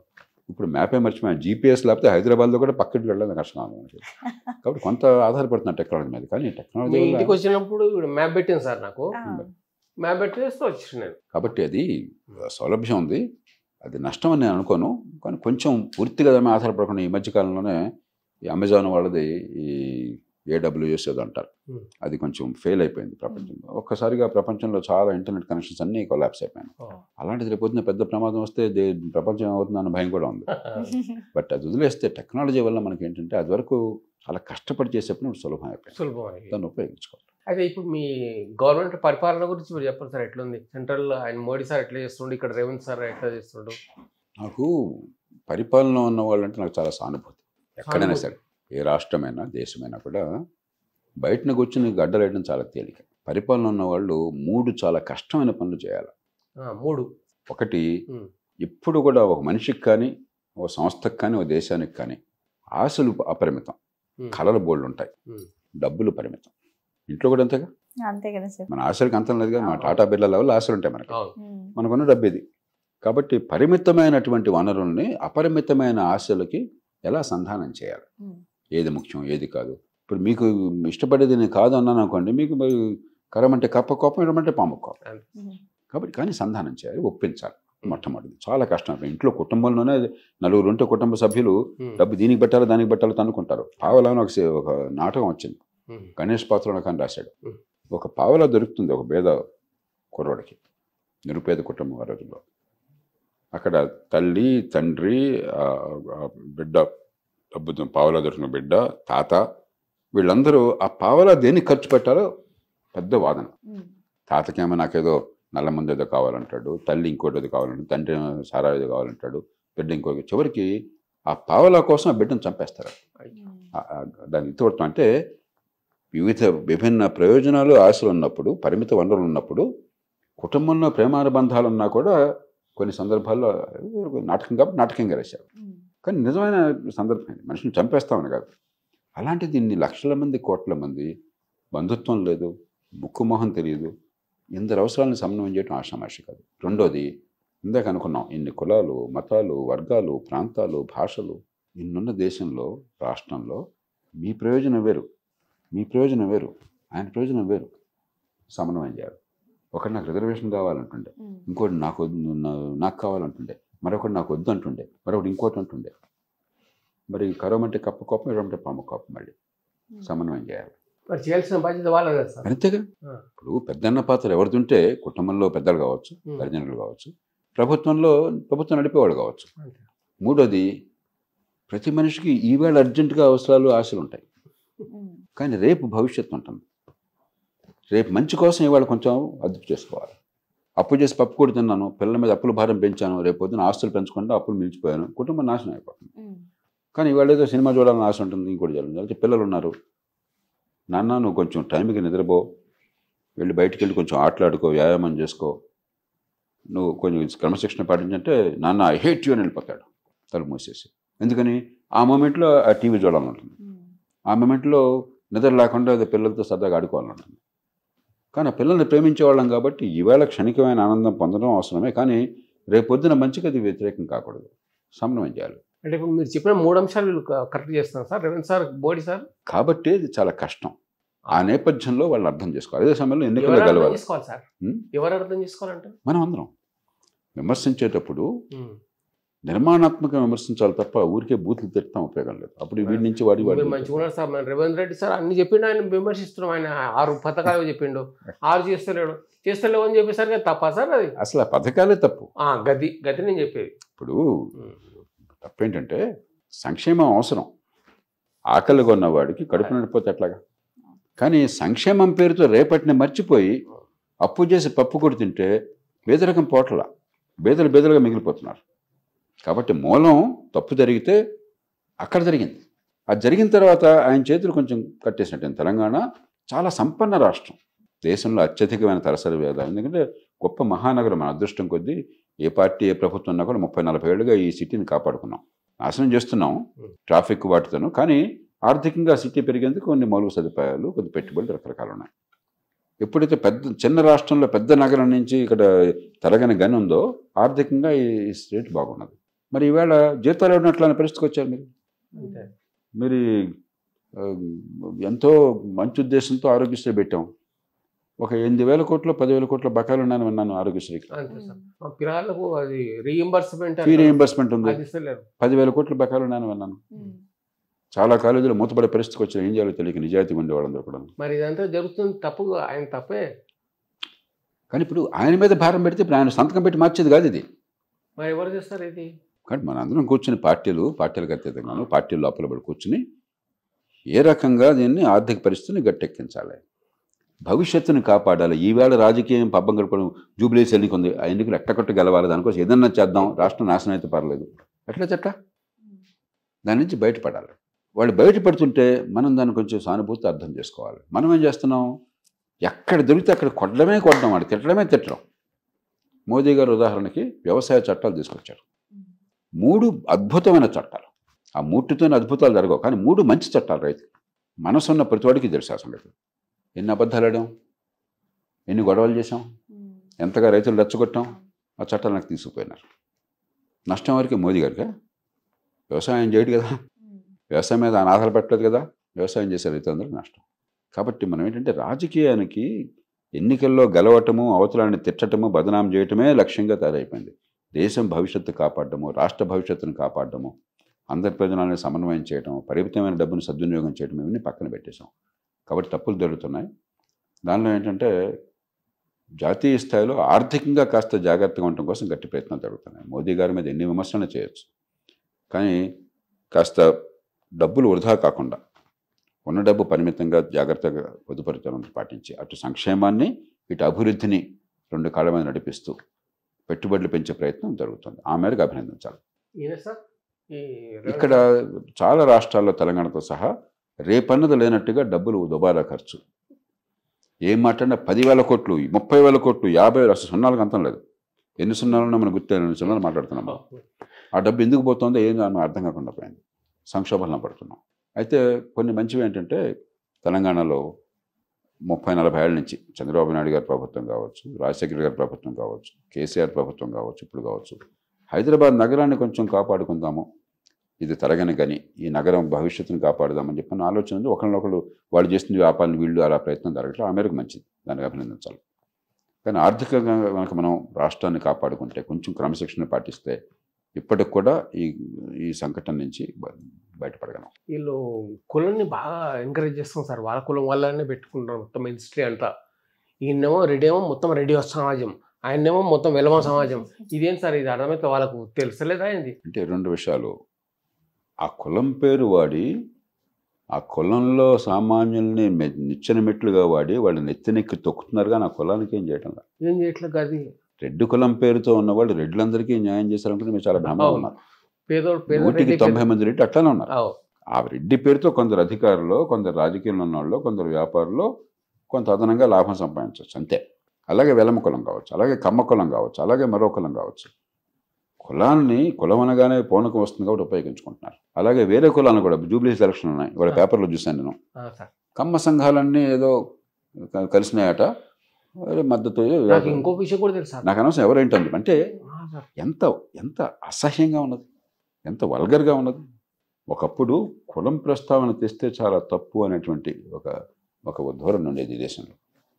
నన్ను మెడికల్ కాలేజీకి వెళ్ళినప్పుడు ర్యాగింగ్ అనే ప్రక్రియ ఉంటుంది. ఆ ర్యాగింగ్లో భాగంగా ఎవరో సీనియరు నీ కులం ఏంటని అడిగాడు. నాకు అసలు దహించుకుపోయాను, ఊహించలే. కులం ఏంటన్న ప్రశ్న అసలు ఎలాగని చెప్పాను. మాలా అన్నాను నేను.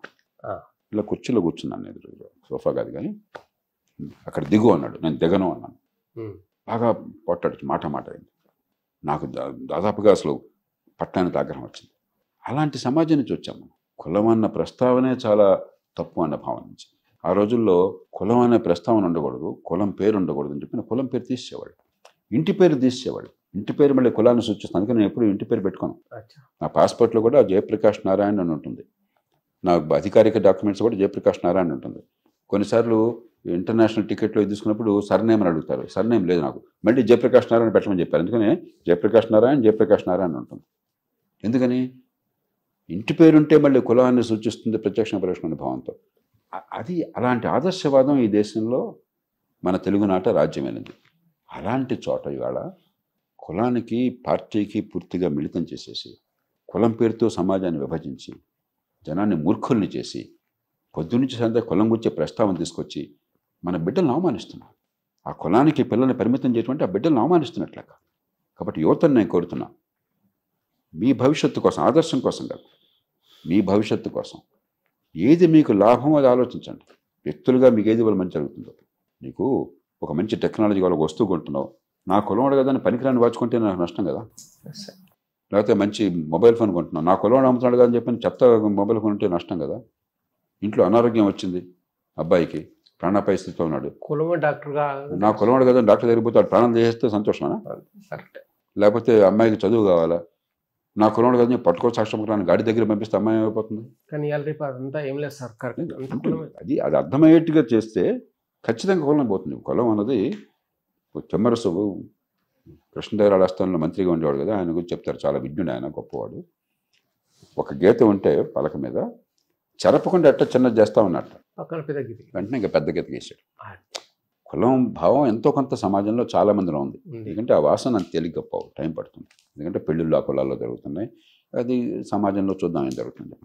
కానీ కులం కంటే పెద్దగా అయితే ఏమిటి, నా పిల్లల చదువు, నాకు ఆర్థికంగా నా అవసరం తీరడం, నాకు తక్కువ ఖర్చుతో మన్నికైన వస్తువు దొరకటం, ఇది కులాన్ని మించిన ప్రభావం.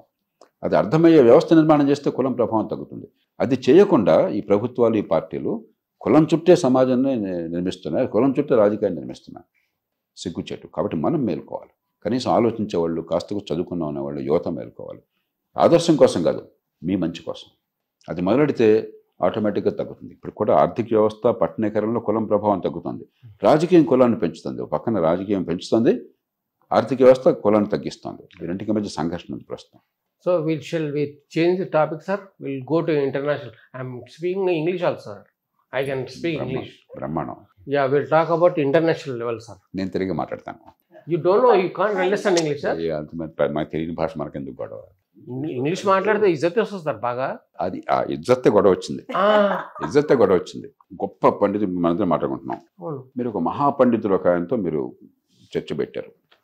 ఆయన అద్భుతంగా ఒక నోబెల్ ప్రైజ్ లెవెల్లో ఆయనకి పరిజ్ఞానం ఉన్నది, గొప్ప శాస్త్రవేత్త, లేదా గొప్ప ఆలోచన పరుడు, అంత అనుభవం ఉన్న మనిషి, పనికొచ్చే జ్ఞానం ఇస్తున్నాడు, అద్భుతంగా చెప్తున్నాడు. కానీ ఒకటే చిక్కు, ఇంగ్లీష్ ఆయన చైనీస్ భాషలో మాట్లాడుతున్నాడు. ఏం లాభం మీకు? నాకేం లాభం? ఎంత అద్భుతమైన జ్ఞానాన్ని ఆయన పంచినా కూడా నాకు ఒక్క ముక్క అర్థం కాదే, ఏం ఉపయోగం? కాబట్టి భాష అన్నది భావ ప్రకటన కోసం, భాష సమాజాన్ని కలపటం కోసం. కానీ ఇంగ్లీష్ మాట్లాడితే బాగా ఇజ్జత్ ఇస్తుంది సార్ బాగా. ఇలాంటి పిచ్చి ఆలోచన కేవలం మన భారత ఉపఖండంలో మాత్రమే ఉన్నది. ఈవేళ ప్రపంచ సాహిత్యం అంతా నాకు కావాల్సింది, నేను నేర్చుకున్నంత ఇంగ్లీష్ ఉంది కాబట్టి నేను చదివేంత ఇంగ్లీషే. తెలుగు పుస్తకం చదివి ఎన్నేళ్ళందో నాకు గుర్తులేదు. నా ఆలోచించేది ఇంగ్లీష్లో. మీతో మాట్లాడుతుంటే ప్రతి క్షణం ఇంగ్లీష్లో ఆలోచించి తెలుగులోకి అనువదిస్తున్నాను నేను. తెలుగులోనే మొదలెట్టినాను. కాబట్టి ఇంగ్లీష్ అంటే నా కోపం లేదు, వ్యతిరేకత లేదు. కానీ అది గొప్ప అనుకుని ఇంగ్లీష్ తెలియని వాళ్ళకి, ఇంగ్లీష్ తెలియని గాడిదలు ఇంగ్లీష్లో మాట్లాడుతున్నాం అనుకుని రసాభాస చేస్తున్నారు. ఎవరికి ఉపయోగం లేదు. కాబట్టి ఇంగ్లీష్ వద్దని నేను అంటలా. తెలుగు తెలియని వాళ్ళు ఉన్నప్పుడు ఇన్ని భాషలు ఉన్న దేశంలో ఇంగ్లీష్ మనకు ఒక లింక్ లాంగ్వేజ్. ఇప్పుడు చైనా బాగా వరల్డ్ బాగా టెక్నాలజీ బాగా ముందు సాగుతుంది సార్. అమెరికాకి ధీటుగా సాగుతోంది. అంటే ఒక పేద దేశం కూడా సరైన పనులు చేస్తే, మంచి విద్యని పిల్లలకు అందిస్తే, సరైన విధానాలను చేపడితే ఎంత వేగంగా ఇంత గొప్ప దేశాల సాటికి వెళ్ళగలదని చైనా గొప్ప ఉదాహరణ చూపెట్టి చేరుతుందా సార్ ఆడికి? ఇండియా కూడా టెక్నాలజీ బాగా వస్తుందా? ఇండియా కూడా ప్రయత్నం చేస్తుంది. ఇప్పుడు గతంలో లేనే ఇప్పుడు చేస్తున్నాం కొన్ని. కానీ చైనా ఒక 30-40 ఏళ్ల పాటు అసలు ప్రపంచ చరిత్రలో ఎప్పుడు చూడనంత స్థాయిలో ఎదిగింది. మనం ఏంటంటే మనకు కొంచెం గందరగోళం ఎక్కువ. ఈ ఓట్ల రాజకీయము, ఈ దూరదృష్టి లేకుండా ఈ కులాలు, ఈ గొడవతో పూర్వం కంటే బాగా చేస్తున్నాం. కానీ చేయాల్సినంత చేయట్లేదు, ఇంకా బాగా చేయాలి. ఉదాహరణకి ఈ మధ్యకాలంలోనే యూపీఐ అనేది మనీ ట్రాన్స్ఫర్. మరి మనం ప్రపంచ ఛాంపియన్. అప్పుడు మనకి చివరికి పంజగుట్ట చౌరస్తాలో మీరు అక్కడ కొంతమంది యాచకులు ఉంటారు, వాళ్ళు కూడా చూపిస్తుంటారు. వాళ్ళు వచ్చి వెళ్తే మనం ఏం చెప్తాం, తప్పించుకోవడం కోసం చెప్పున్నాం, ఇంకో చిల్లలేదమ్మంటాం, క్యూఆర్ తీసుకోండి పంపించాలంటున్నాడు. సో అంటే కొన్ని లక్షల కోట్ల రూపాయలు మారకం జరుగుతుంది. కాబట్టి కొన్ని రంగాల్లో మనం వెళుతున్నాం. టెక్నాలజీ వల్ల ఆపర్చునిటీ వచ్చింది, కానీ ఇంకా చాలా మనం పునాదులు గట్టిపడాలి మనం.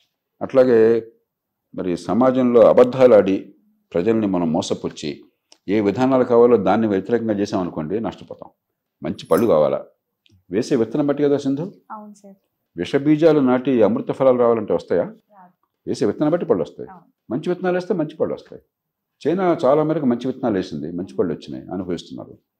మనం కొన్ని మంచి విత్తనాలు వేస్తున్నాం, చాలా చెడ్డ విత్తనాలు వేస్తున్నాం. చైనాలాగా అద్భుతంగా అనుభవించాలనుకుంటున్నా అట్లా. కాబట్టి కొంచెం మనకు అర్థమైన తర్వాత మంచి విత్తనాలు నాటాలి. మీకు చెప్పినాక నాకు బాగా ట్యూబ్లైట్ వెలిగింది సార్. ఇప్పుడు నేను జూబ్లీస్లో కూడా మంచి విత్తనం వేద్దామని కూడా అది ఇంకా అందరు చెడ్డ విత్తనాలు వేస్తున్నారు. అది ఎట్లా సార్ మరి? అందుకనే మనం ఏంటంటే కొంచెం రేపటి నుంచి ఆలోచించి, మన అదృష్టం ఏంటంటే ఒకప్పుడు కొన్ని వేల సంవత్సరాల పాటు ప్రపంచంలో ఎక్కడ ప్రగతి అనేది లేదు. వర్షం కురిస్తే అదృష్టం ఉంటే చీడపీడలైతే పంటలు పండాయి, తినేవాళ్ళు, బతికేవాళ్ళు. పంటలు పండకపోతే, ప్రకృతి కరుణించకపోతే, చీడపీడ వస్తే వేల మంది, లక్షల మంది చచ్చిపోయేవాడు తిండిలాగా. 10,000 సంవత్సరాల పాటు మానవ సమాజం ప్రపంచం అంతా అట్లా బతికింది. కానీ ఇప్పుడు గత 100-200 ఏమైంది? ప్రకృతి ఎట్లా ఉన్నా సరే, వర్షం వచ్చినా, వర్షం తగ్గినా, మరోటైనా ఆహారం కుదరదు. ఆర్థికంగా పెరుగుతూనే ఉన్నాం. ఎందుకంటే టెక్నాలజీలో అద్భుతమైన మార్పులు వచ్చినాయి. మన దేశంలో కూడా ఎన్ని తప్పులు చేస్తున్నాయి. విద్య చండాలంగా ఉంది, మనం ఇందాక అనుకున్నాం. ప్రభుత్వాలు చాలా తప్పులు చేస్తున్నాయి. రేపటి నుంచి ఆలోచన అయినా కూడా మనకు బ్రహ్మాండంగా చేస్తున్నాం. కాకపోతే ఇంకా చేయగలం. ఉదాహరణకి నేను చెప్పాను, కరీంనగర్లో ట్రైనింగ్ అయ్యాను మీరు చదువుకున్న జిల్లాలో. ఆ రోజుల్లో కలెక్టర్ గారు కానీ, ఇంకో ఆఫీసర్ కానీ, నేను కానీ, మా మంత్రి గారు కానీ ఫోన్ చేయాలంటే కరీంనగర్ నుంచి జగిత్యాల చేద్దాం అనుకున్నాం. ట్రంక్ కాల్ చేయాలి. కరీంనగర్ నుంచి జగిత్యాల ఫోన్ చేయాలంటే ట్రంక్ కాల్ చేయాలి. ఆ రోజుల్లో ట్రంక్ కాల్కి 3 నిమిషాలకి 30-40 కిలోమీటర్లు అయితే 3 రూపాయలు అయ్యేది. అదే ఢిల్లీకి చేయాలంటే 15-20 రూపాయలు అయ్యేది.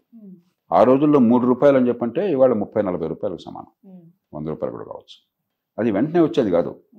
ఇప్పుడు ట్రంకాలు పెడితే 2 గంటలకు 3 గంటలకు వచ్చేది. వెంటనే కావాలంటే లైట్నింగ్ కాల్ అనేవాళ్ళు ఆ రోజుల్లో. చాలామంది వాళ్ళకి పొరలకు ఆ సంగతి కూడా తెలియదు. లైట్నింగ్ కాల్ అంటే 8 రెట్లు అని 24 రూపాయలు అయ్యేది. 3 నిమిషాల కాల్కి కరీంనగర్ నుంచి జగిత్యాల ఫోన్ చేయాలని చెప్పంటే 24 రూపాయలు 3 నిమిషాలకి. అంటే ఇవాళ 300 రూపాయలు వేసుకోండి. కరీంనగర్ టు జగిత్యాల 3 నిమిషాలు మాట్లాడితే 300 రూపాయలు ఇవ్వాలంటే సమాజం ఏమైపోయేది? ఆనాడు దేశం మొత్తంలో కలిపి ఫోన్లు ఉన్నది అప్పుడు బహుశా 30 లక్షలు ఉన్నాయేమో దేశం మొత్తంలో కలిపి. 1990 కల్లా దేశం మొత్తంలో 70 లక్షల ఫోన్లు ఉన్నాయి. జస్ట్ 70 లక్షల ఫోన్లు. ఈవేళ 100 కోట్ల మందికి ఫోన్లు ఉన్నాయి. ఒక్కళ్ళు పైసా లంచం ఇవ్వాల్సిన అవసరం లేకపోయింది. ఇక్కడి నుంచి ఢిల్లీ ఏం కర్మ, కరీంనగర్ జగిత్యాల ఏం కర్మ, బొంబాయి కావచ్చు, ఢిల్లీ కావచ్చు, పాకిస్తాన్ కావచ్చు, చైనా కావచ్చు, అమెరికా కావచ్చు, పైసా ఖర్చు లేకుండా వాట్సాప్లో మరో దానిలో నొక్కితే టకామని మరో సెకండ్లో క్షణం వచ్చేస్తుంది. ఎంత అద్భుతం ఇది! చరిత్రలో ఇప్పుడు జరగలేదు.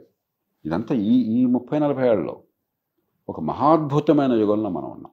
అంచేతే మనం అనుకున్నంత బాగా చేయకపోతున్నా కూడా గతంతో పోలిస్తే బ్రహ్మాండంగా సాధిస్తున్నాం. నిన్న ఇక్కడ చూశాను, నేను నిన్న చండీగఢ్ నుంచి ఢిల్లీ వస్తూ వందే భారత్ ఎక్స్ప్రెస్ వచ్చాను. వెళ్ళేప్పుడేమో శతాబ్ది ఎక్స్ప్రెస్లో వెళ్ళాను. మీకు అనుక్షణం ఎక్కడున్నామో నాకు గూగుల్లో వచ్చేస్తాను. ఆ ట్రైన్ ఎక్కడుందో వచ్చేస్తాను. నాకు టైంకి పర్ఫెక్ట్గా అనుకునే టైంకి వచ్చేస్తాను. పూర్వం ఒకరోజు ఎప్పుడు నేను ఇక్కడ బేగంపేటలోనే బాంబే కోసం ట్రైన్ ఎక్కుతుంటే ట్రైన్ ఎక్కాను, ట్రైన్ కదులుతుంది, నా బెర్త్కి వెళ్ళాను నేను, ఇంకెవరో బెర్త్లో ఉన్నారన్నారు. అరే నాకు బెర్త్ ఉంది, టికెట్ చూసాను, టీటీ వచ్చాడనుకో, ఇదేంటి సార్ అర్థం కాలే. నాకు అనుమానం వచ్చింది, ఏ ట్రైన్ అయ్యా ఇది అన్నాను నేను. నిన్న రావాల్సిన ట్రైన్ అది. అదే టైంకి అదే ఊరికి వెళ్ళేది, అదే ప్లాట్ఫామ్ మీద నిన్న ట్రైన్ వచ్చింది, నేను ఎక్కేసాను. అప్పుడు బయలుదేరిన ట్రైన్ నుంచి గబాబా దిగి నేను తర్వాత ట్రైన్ అందుకున్నాను. ఇవాళ గొడవ లేదు, టైంకి వెళ్ళిపోతున్నాను. కాబట్టి కొన్ని కొరతలు ఉన్నాయి, కానీ ఇప్పటికి కూడా కొన్ని తప్పులు సవరించుకుంటే అద్భుతాలను సాధించగలం. ఇంకోటి అర్థం కాలేదు సార్, మీరు ట్రైన్లో పోయిందంటారు కదా, మీరు బాగా పైసలు ఉండాలి కదా సార్, ఏరోప్లేన్లో పోవాలి కదా సార్ మీరు. నేను చాలా కాలం పాటు విమానాలు అసలు ఎక్కల. Train you want to travel తర్వాత ఓవర్ నైట్ అనుకోండి, ట్రైన్లోనే వెళ్ళామండి. కట్టే రాత్రి నిద్రపోవచ్చు. మరి ఫ్లైట్లో అంటే మళ్ళీ అక్కడికి వెళ్ళడము, ఎయిర్పోర్ట్కి అక్కడి నుంచి దిగడం అంతా ఉంటుంది. బట్ టైం సేవ్ కావాలంటే ఫ్లైట్లో పెడతాం. ఒకసారి మెక్సికో రాష్ట్రపతి విన్సెంట్ ఫాక్స్ అని చెప్పని ఆయన అంతర్జాతీయ సమావేశం ఏర్పాటు చేశాడు. ఆయన అంతర్జాతీయ సమావేశం ఏర్పాటు చేసి పరిపాలన, రాజకీయం, ప్రజాస్వామ్యం దాని మీద అంతర్జాతీయ నన్ను ఆహ్వానించారు. ఫస్ట్ క్లాస్ టికెట్ ఇచ్చారు నాకు విమానంలో. అదొకసారి ఫస్ట్ క్లాస్ ట్రావెల్ చేసింది ఎయిర్ ఇండియా. నేను చాలా 30 రోజులు ప్రయాణం చేసేవాడిని. నిద్ర చాలా కష్టంగా ఉండేది, టైం ఉండేది కాదు. నేను వెళితే ఫస్ట్ క్లాస్లో ఎయిర్ ఇండియాలో నేను ఒక్కడనే ప్యాసింజర్. ఫస్ట్ క్లాస్ కదా, ముగ్గురున్నర ఉంటే అన్ని రకరకాల భోజనాలు ఇవన్నీ పోయించడానికి రకరకాలు ఉంటారు. నేను అక్కడికి వెళ్ళి మంచినీళ్ళు తాగి, నన్ను డిస్టర్బ్ చేయొద్దు, నేను నిద్రపోతాను, డిస్టర్బ్ చేసి అన్నీ ఉన్నాయి ఇక్కడ మీకు, మీరు ఒక్కడే ప్యాసింజర్, మీరు కూడా రెస్ట్ తీసుకోండి, మీరు అన్నీ కావాలంటే మీరు అన్నీ తినేసి నాకు ఏం అక్కర్లేదు, తినక్కర్లేదు, తాకలే, పుట్టుకున్నాను శుభ్రంగా. అది ఫస్ట్ క్లాస్ థర్డ్ క్లాస్ ఏం హౌ డస్ మ్యాటర్. చేత ఇవన్నీ వాహనం అంతే ప్రయాణం చేయడం. నా will talk general topic sir, like something else. ఇప్పటిదాకా మరి ఏం మాట్లాడాం మనం? We are national international guns are we talking. ఇప్పుడు అంతా జనరల్ టాపిక్ సార్. మీ గురించి చెప్పండి సార్, మీ ప్లస్లు మైనస్ చెప్పండి సార్. మీరు ఏమేమి తింటారు? నాన్ వెజ్ తింటారు? మైనస్లు నేను చాలా మొహాటం వస్తుంది. అంటే మొహమాటం లేకపోతే అన్ని సిగ్గుపడేవాడిని, పరిచయం లేకపోతే మాట్లాడడానికి చాలా మొహాటం. ఇప్పుడు కూడా మీ హ్యాబిట్స్ చెప్పండి సార్, తిండి హ్యాబిట్స్. నాకు చాలా సింపుల్ భోజనం ఏదన్నా సరే. ఈ రోజుల్లో ఇంకా తగ్గించాను, రైస్ కూడా మానేశాను. ఇప్పుడు veg or non veg sir? నాకు ఏదైనా అభ్యంతరం, ఎక్కువ నాన్ వెజ్ తిన్నా కానీ నాన్ వెజ్ తింటాను, అంటే తినకూడదని ఏం లేదు. నేను మానేద్దాం అనుకుంటుంటే మా శ్రీమతి ఒప్పుకోవట్లేదు. ఎందుకని మరి మీ శ్రీమతిని కాదని ధైర్యం నాకు లేదు. చెప్పాను చాలా బోరింగ్ పర్సన్ అని చెప్పని. మీరు ఒంటరిగా కూర్చున్నప్పుడు కూడా? ఒంటరిగా లేదు, మాకు దంటగా లేదు, ఏం లేదు, అలవాటు లేదు. మరి ఎట్లా సార్ మీతో మీ టైం పాస్ ఎట్లా? రోజంతా చదువు టైమే లేదు, టైమే లేదు. అవునా? ఇవాళ తెల్లవారుజాము 2 గంటలకు వచ్చాను నేను ఇంటికి. ఢిల్లీకి పోయినట్టు కదా? చండీగఢ్ వెళ్ళి అక్కడి నుంచి ఢిల్లీ వచ్చి, అక్కడి ఇదంతా ట్రైన్లే? ఢిల్లీ టు చండీగఢ్. ఢిల్లీ నుంచి ట్రైన్ అంటే మరి చాలా టైం పడుతుంది, టైం అవుతుంది. ఈ రోజు టైం చాలా విలువైంది కదా. సో మీ ఫ్యూచర్ ప్లాన్స్ ఏంటి సార్? నాకు గతము, వర్తమానము, భవిష్యత్తు ఎప్పుడు ఒకటే. ఈ దేశము, దేశ భవిష్యత్తు. తిండి తిన్నా, నీళ్లు తాగినా, నిద్రపోయినా, కళ్ళలు కన్నా ఈ దేశం తప్ప ఇంకోటి ఆలోచించారు, ఇంకోటి నాకేం పెద్దగా తెలియదు. బహుశా ఈ దేశం గురించి కొంత నేర్చుకునే ప్రయత్నం చేశాను. కాబట్టి ఈ దేశంలో ఏం జరగాలో నాకు చాలా స్పష్టత ఉన్నది. ఊరికి అందాజా మీరు అనుకున్న మార్పు ఎప్పటిలో వస్తుంది సార్? అందాజా ఎన్ని ఏళ్ళలో వస్తుంది? నేను లోక్సత్తా ఉద్యోగం మొదలెట్టినప్పుడు 5 ఏళ్లలో వస్తుందని కళ్ళగన్నాను. ఎందుకంటే 5 ఏళ్లలో రాకుండా ఉండడానికి కారణం ఏం లేదు, మన బుద్ధిహీనత తప్ప కారణం ఏం లేదు. అంటే 5 ఏళ్లలో స్వర్గం అవుతుందని కాదు, 5 ఏళ్లలో సరైన రస్తా ఏర్పడుతుంది, సరైన వ్యవస్థ. అనుభవం ఏం నేర్పిందంటే పాఠం నాకు, తర్కం వేరు, సమాజం వేరు. సమాజం తార్కికంగా నడవదు, కానీ కాలక్రమేణా అనుభవం నుంచి తప్పులు చేసి సమాజం నడుస్తుంది. అందుకని 5 ఏళ్లలో ఏది 50 ఏళ్ళు పడుతుందని అర్థమైంది. ఇప్పటికి 30 ఏళ్ళు అయిపోతున్నాయి నేను ఉద్యోగం మొదలెట్టి. బహుశా ఈ లెక్కన ఇంకో 20 ఏళ్ళు పట్టవచ్చు నిజమైన మార్పులు దేశం రావడానికి. ఈలోగా చేయాల్సిన పనులు ఖచ్చితంగా నాకు అసలు అనుమానం ఏమాత్రం లేదు. ఏంటంటే మనం పెద్దాన్ని కూడా ఒక కెమెరా తీసినప్పుడు ఒక స్టిల్ పిక్చర్ లాగా చూస్తుంది. స్టిల్ పిక్చర్ అధ్వానంగా ఉండే, అద్భుతంగా ఉండే, అరే బాబు ఇంత అంతరం ఉండే. అలా కాదు, సమాజం మోషన్ పిక్చర్ అక్కడి నుంచి ఇక్కడికి వెళుతుంది. ఉదాహరణకి ప్రపంచంలో గొప్ప దేశం ఇవాళ నాగరికత ఉన్న దేశాల్లో ఒకటి, అన్ని రకాలుగా ఆర్థికంగా, సాంకేతికంగా, అభివృద్ధి పరంగా, సామాజికంగా గొప్ప దేశంగా ఉన్న వాటిలో స్వీడన్ ఒక దేశం. ఆ స్వీడన్ ఒక ఆయన హ్యాన్స్ రాస్లింగ్ అని ఒక ఆయన రాశాడు, ఆయన కూడా డాక్టర్. ఆయన నేను ఈ మాట ఎప్పుడు చెప్తున్నాడు, నాకంటే అందంగా చెప్పాడు, ఎందుకని ఆయన ఉదాహరిస్తున్నాను. చనిపోయాడు కొంతకాలం క్రితం క్యాన్సర్ వచ్చి. ఆయన పుట్టినప్పుడు స్వీడన్ ఇవాళ ఈజిప్ట్ స్థాయిలో ఉండేది. ఇవాళ ఈజిప్ట్ స్థాయిలో అండి ఏ అంటే స్థాయిలో చాలా అధ్వానంగా. అచ్చా ఓకే. ఏ మధ్యన నాకు కొంతమంది యువకులు ఈజిప్ట్ వెళ్ళిన వాళ్ళు చెప్పారు, కైరో ఎయిర్పోర్ట్ చూసి ఎంత చండాలంగా ఉందో చెప్పలేము సార్, అసలు అసహ్యంగా ఉందని చెప్పన్నారు మన హైదరాబాద్ ఎయిర్పోర్ట్ వాటితో పోలిస్తే. అలాంటి ఈజిప్టు ఒక మనిషి జీవిత కాలంలో స్వీడన్ అయింది. మానవ చరిత్రలో ఎప్పుడూ అంత అద్భుతమైన మార్పులు వచ్చే అవకాశం అది ఎప్పుడు ఉంది. కాబట్టి మనం ఈవేళ చూసి బెంబేలెత్తడం కాదు, ఈ ప్రాసెస్ని వేగరపరచడం ఎట్లా. కాబట్టి మార్పు అనివార్యంగా వస్తుంది. మొత్తం బాగా మార్పు వచ్చింది సార్. మొన్న ఏ వచ్చింది కదా సార్, నాకు శ్రీదేవి అంటే బాగా ఇష్టం. శ్రీదేవి పక్కన ఫోటో దిగాలని నాకు ఉండే, ఆ ఏ ఫోటో శ్రీదేవి పక్కన ఫోటో దిగినట్లు వచ్చింది సార్. ఏ సార్ మీరు సినిమాలు ఏమన్నా చూస్తారా? స్కూల్లో ఉండగా సంవత్సరానికి ఒకటి చూసేవాడిని, మెడికల్ కాలేజీకి వెళ్ళిన తర్వాత రోజు కూడా చూసేవాడిని. మీరు ఇష్టపడ్డ హీరోయిన్ హీరో ఎవరైనా ఉన్నారా సార్? నాకు హీరోయిన్ అయితే అప్పటికి ఎప్పటికీ సావిత్రి గారు. క్రికెట్ ఏమైనా చూస్తారా సార్? క్రికెట్ బాగా జరుగుతుంది. పరీక్ష రేపు ఉండగా, ప్రపంచంలో అత్యంత కష్టమైన పరీక్ష ఉండగా ఆ రోజున టెస్ట్ మ్యాచ్ జరుగుతుంది బెంగళూరులో, వెస్టిండీస్ ఇండియా 1974లో. ఓకే. ఆ టెస్ట్లో క్లైవ్ లాయిడ్ సెంచరీ కొట్టాడు. ఆ రోజంతా పొద్దున్న సాయంత్రం దాకా అది చూస్తున్నాను. రేపు పరీక్ష ఉంది, అత్యంత కష్టాన్ని పరీక్ష ఉంది. నేను మా ఫ్రెండ్ ఒక ఆయన ఇద్దరు, నేను పాస్ అయినా ఆయన తప్పాడు పాపం. మరి దురదృష్టం. ఇప్పుడు సోషల్ మీడియా బాగా చూస్తారా సార్? టీవీలో, యూట్యూబ్? సోషల్ మీడియా చాలా తక్కువ. నేను ఒక ట్విట్టర్ వాడతాను, చాలా అరుదుగా వాడతాను. ట్విట్టర్ ట్వీట్ చేసేవాళ్ళు అతి అరుదుగా ట్వీట్ చేసేవాళ్ళు నేను ఒకటి. కోపం లేదు, కసి లేదు, ఏమీ కాదు. 10 రోజులకు ఒకసారి ఇస్తే గొప్ప విషయం అంతే, చాలా అరుదుగా.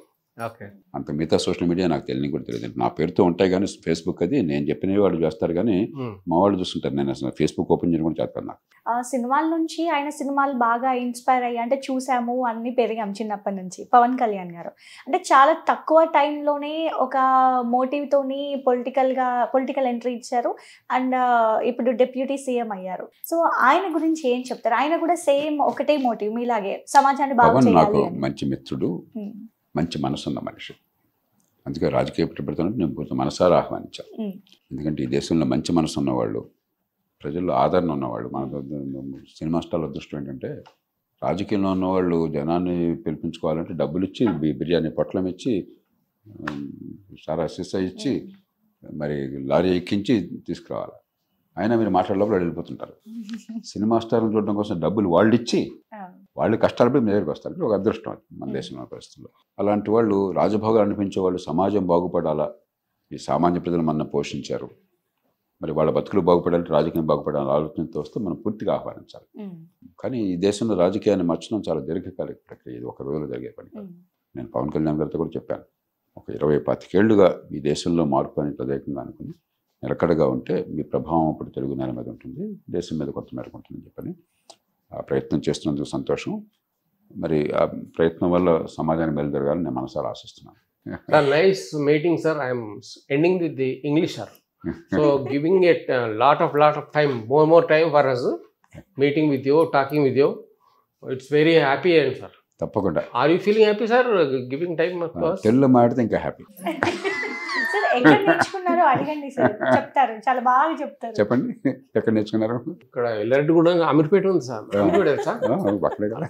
పోయిన నెల ఫీజు కట్టలేదు సార్. నేను ఫీజు కట్టలేదు, రావద్దు అన్నాడు. 800 ఫీజు ఇంగ్లీష్ నేర్పిస్తాను ఆయన. నెలకి 800? నెలకి 800. Right sir. అయితే చాలా థ్యాంక్స్ సార్. టైం ఇచ్చారు, టైం ఇచ్చి ఇంతసేపు మాట్లాడండి. గెటప్ బాగుంది, గద్దర్ గారి లాగా ఉంది. ఎప్పుడు ఇట్లనే ఉంటాను సార్ నేను, ఎప్పుడు ఇట్లా చిన్నప్పటి నుంచి ఇట్లనే ఉంటాను. Very good.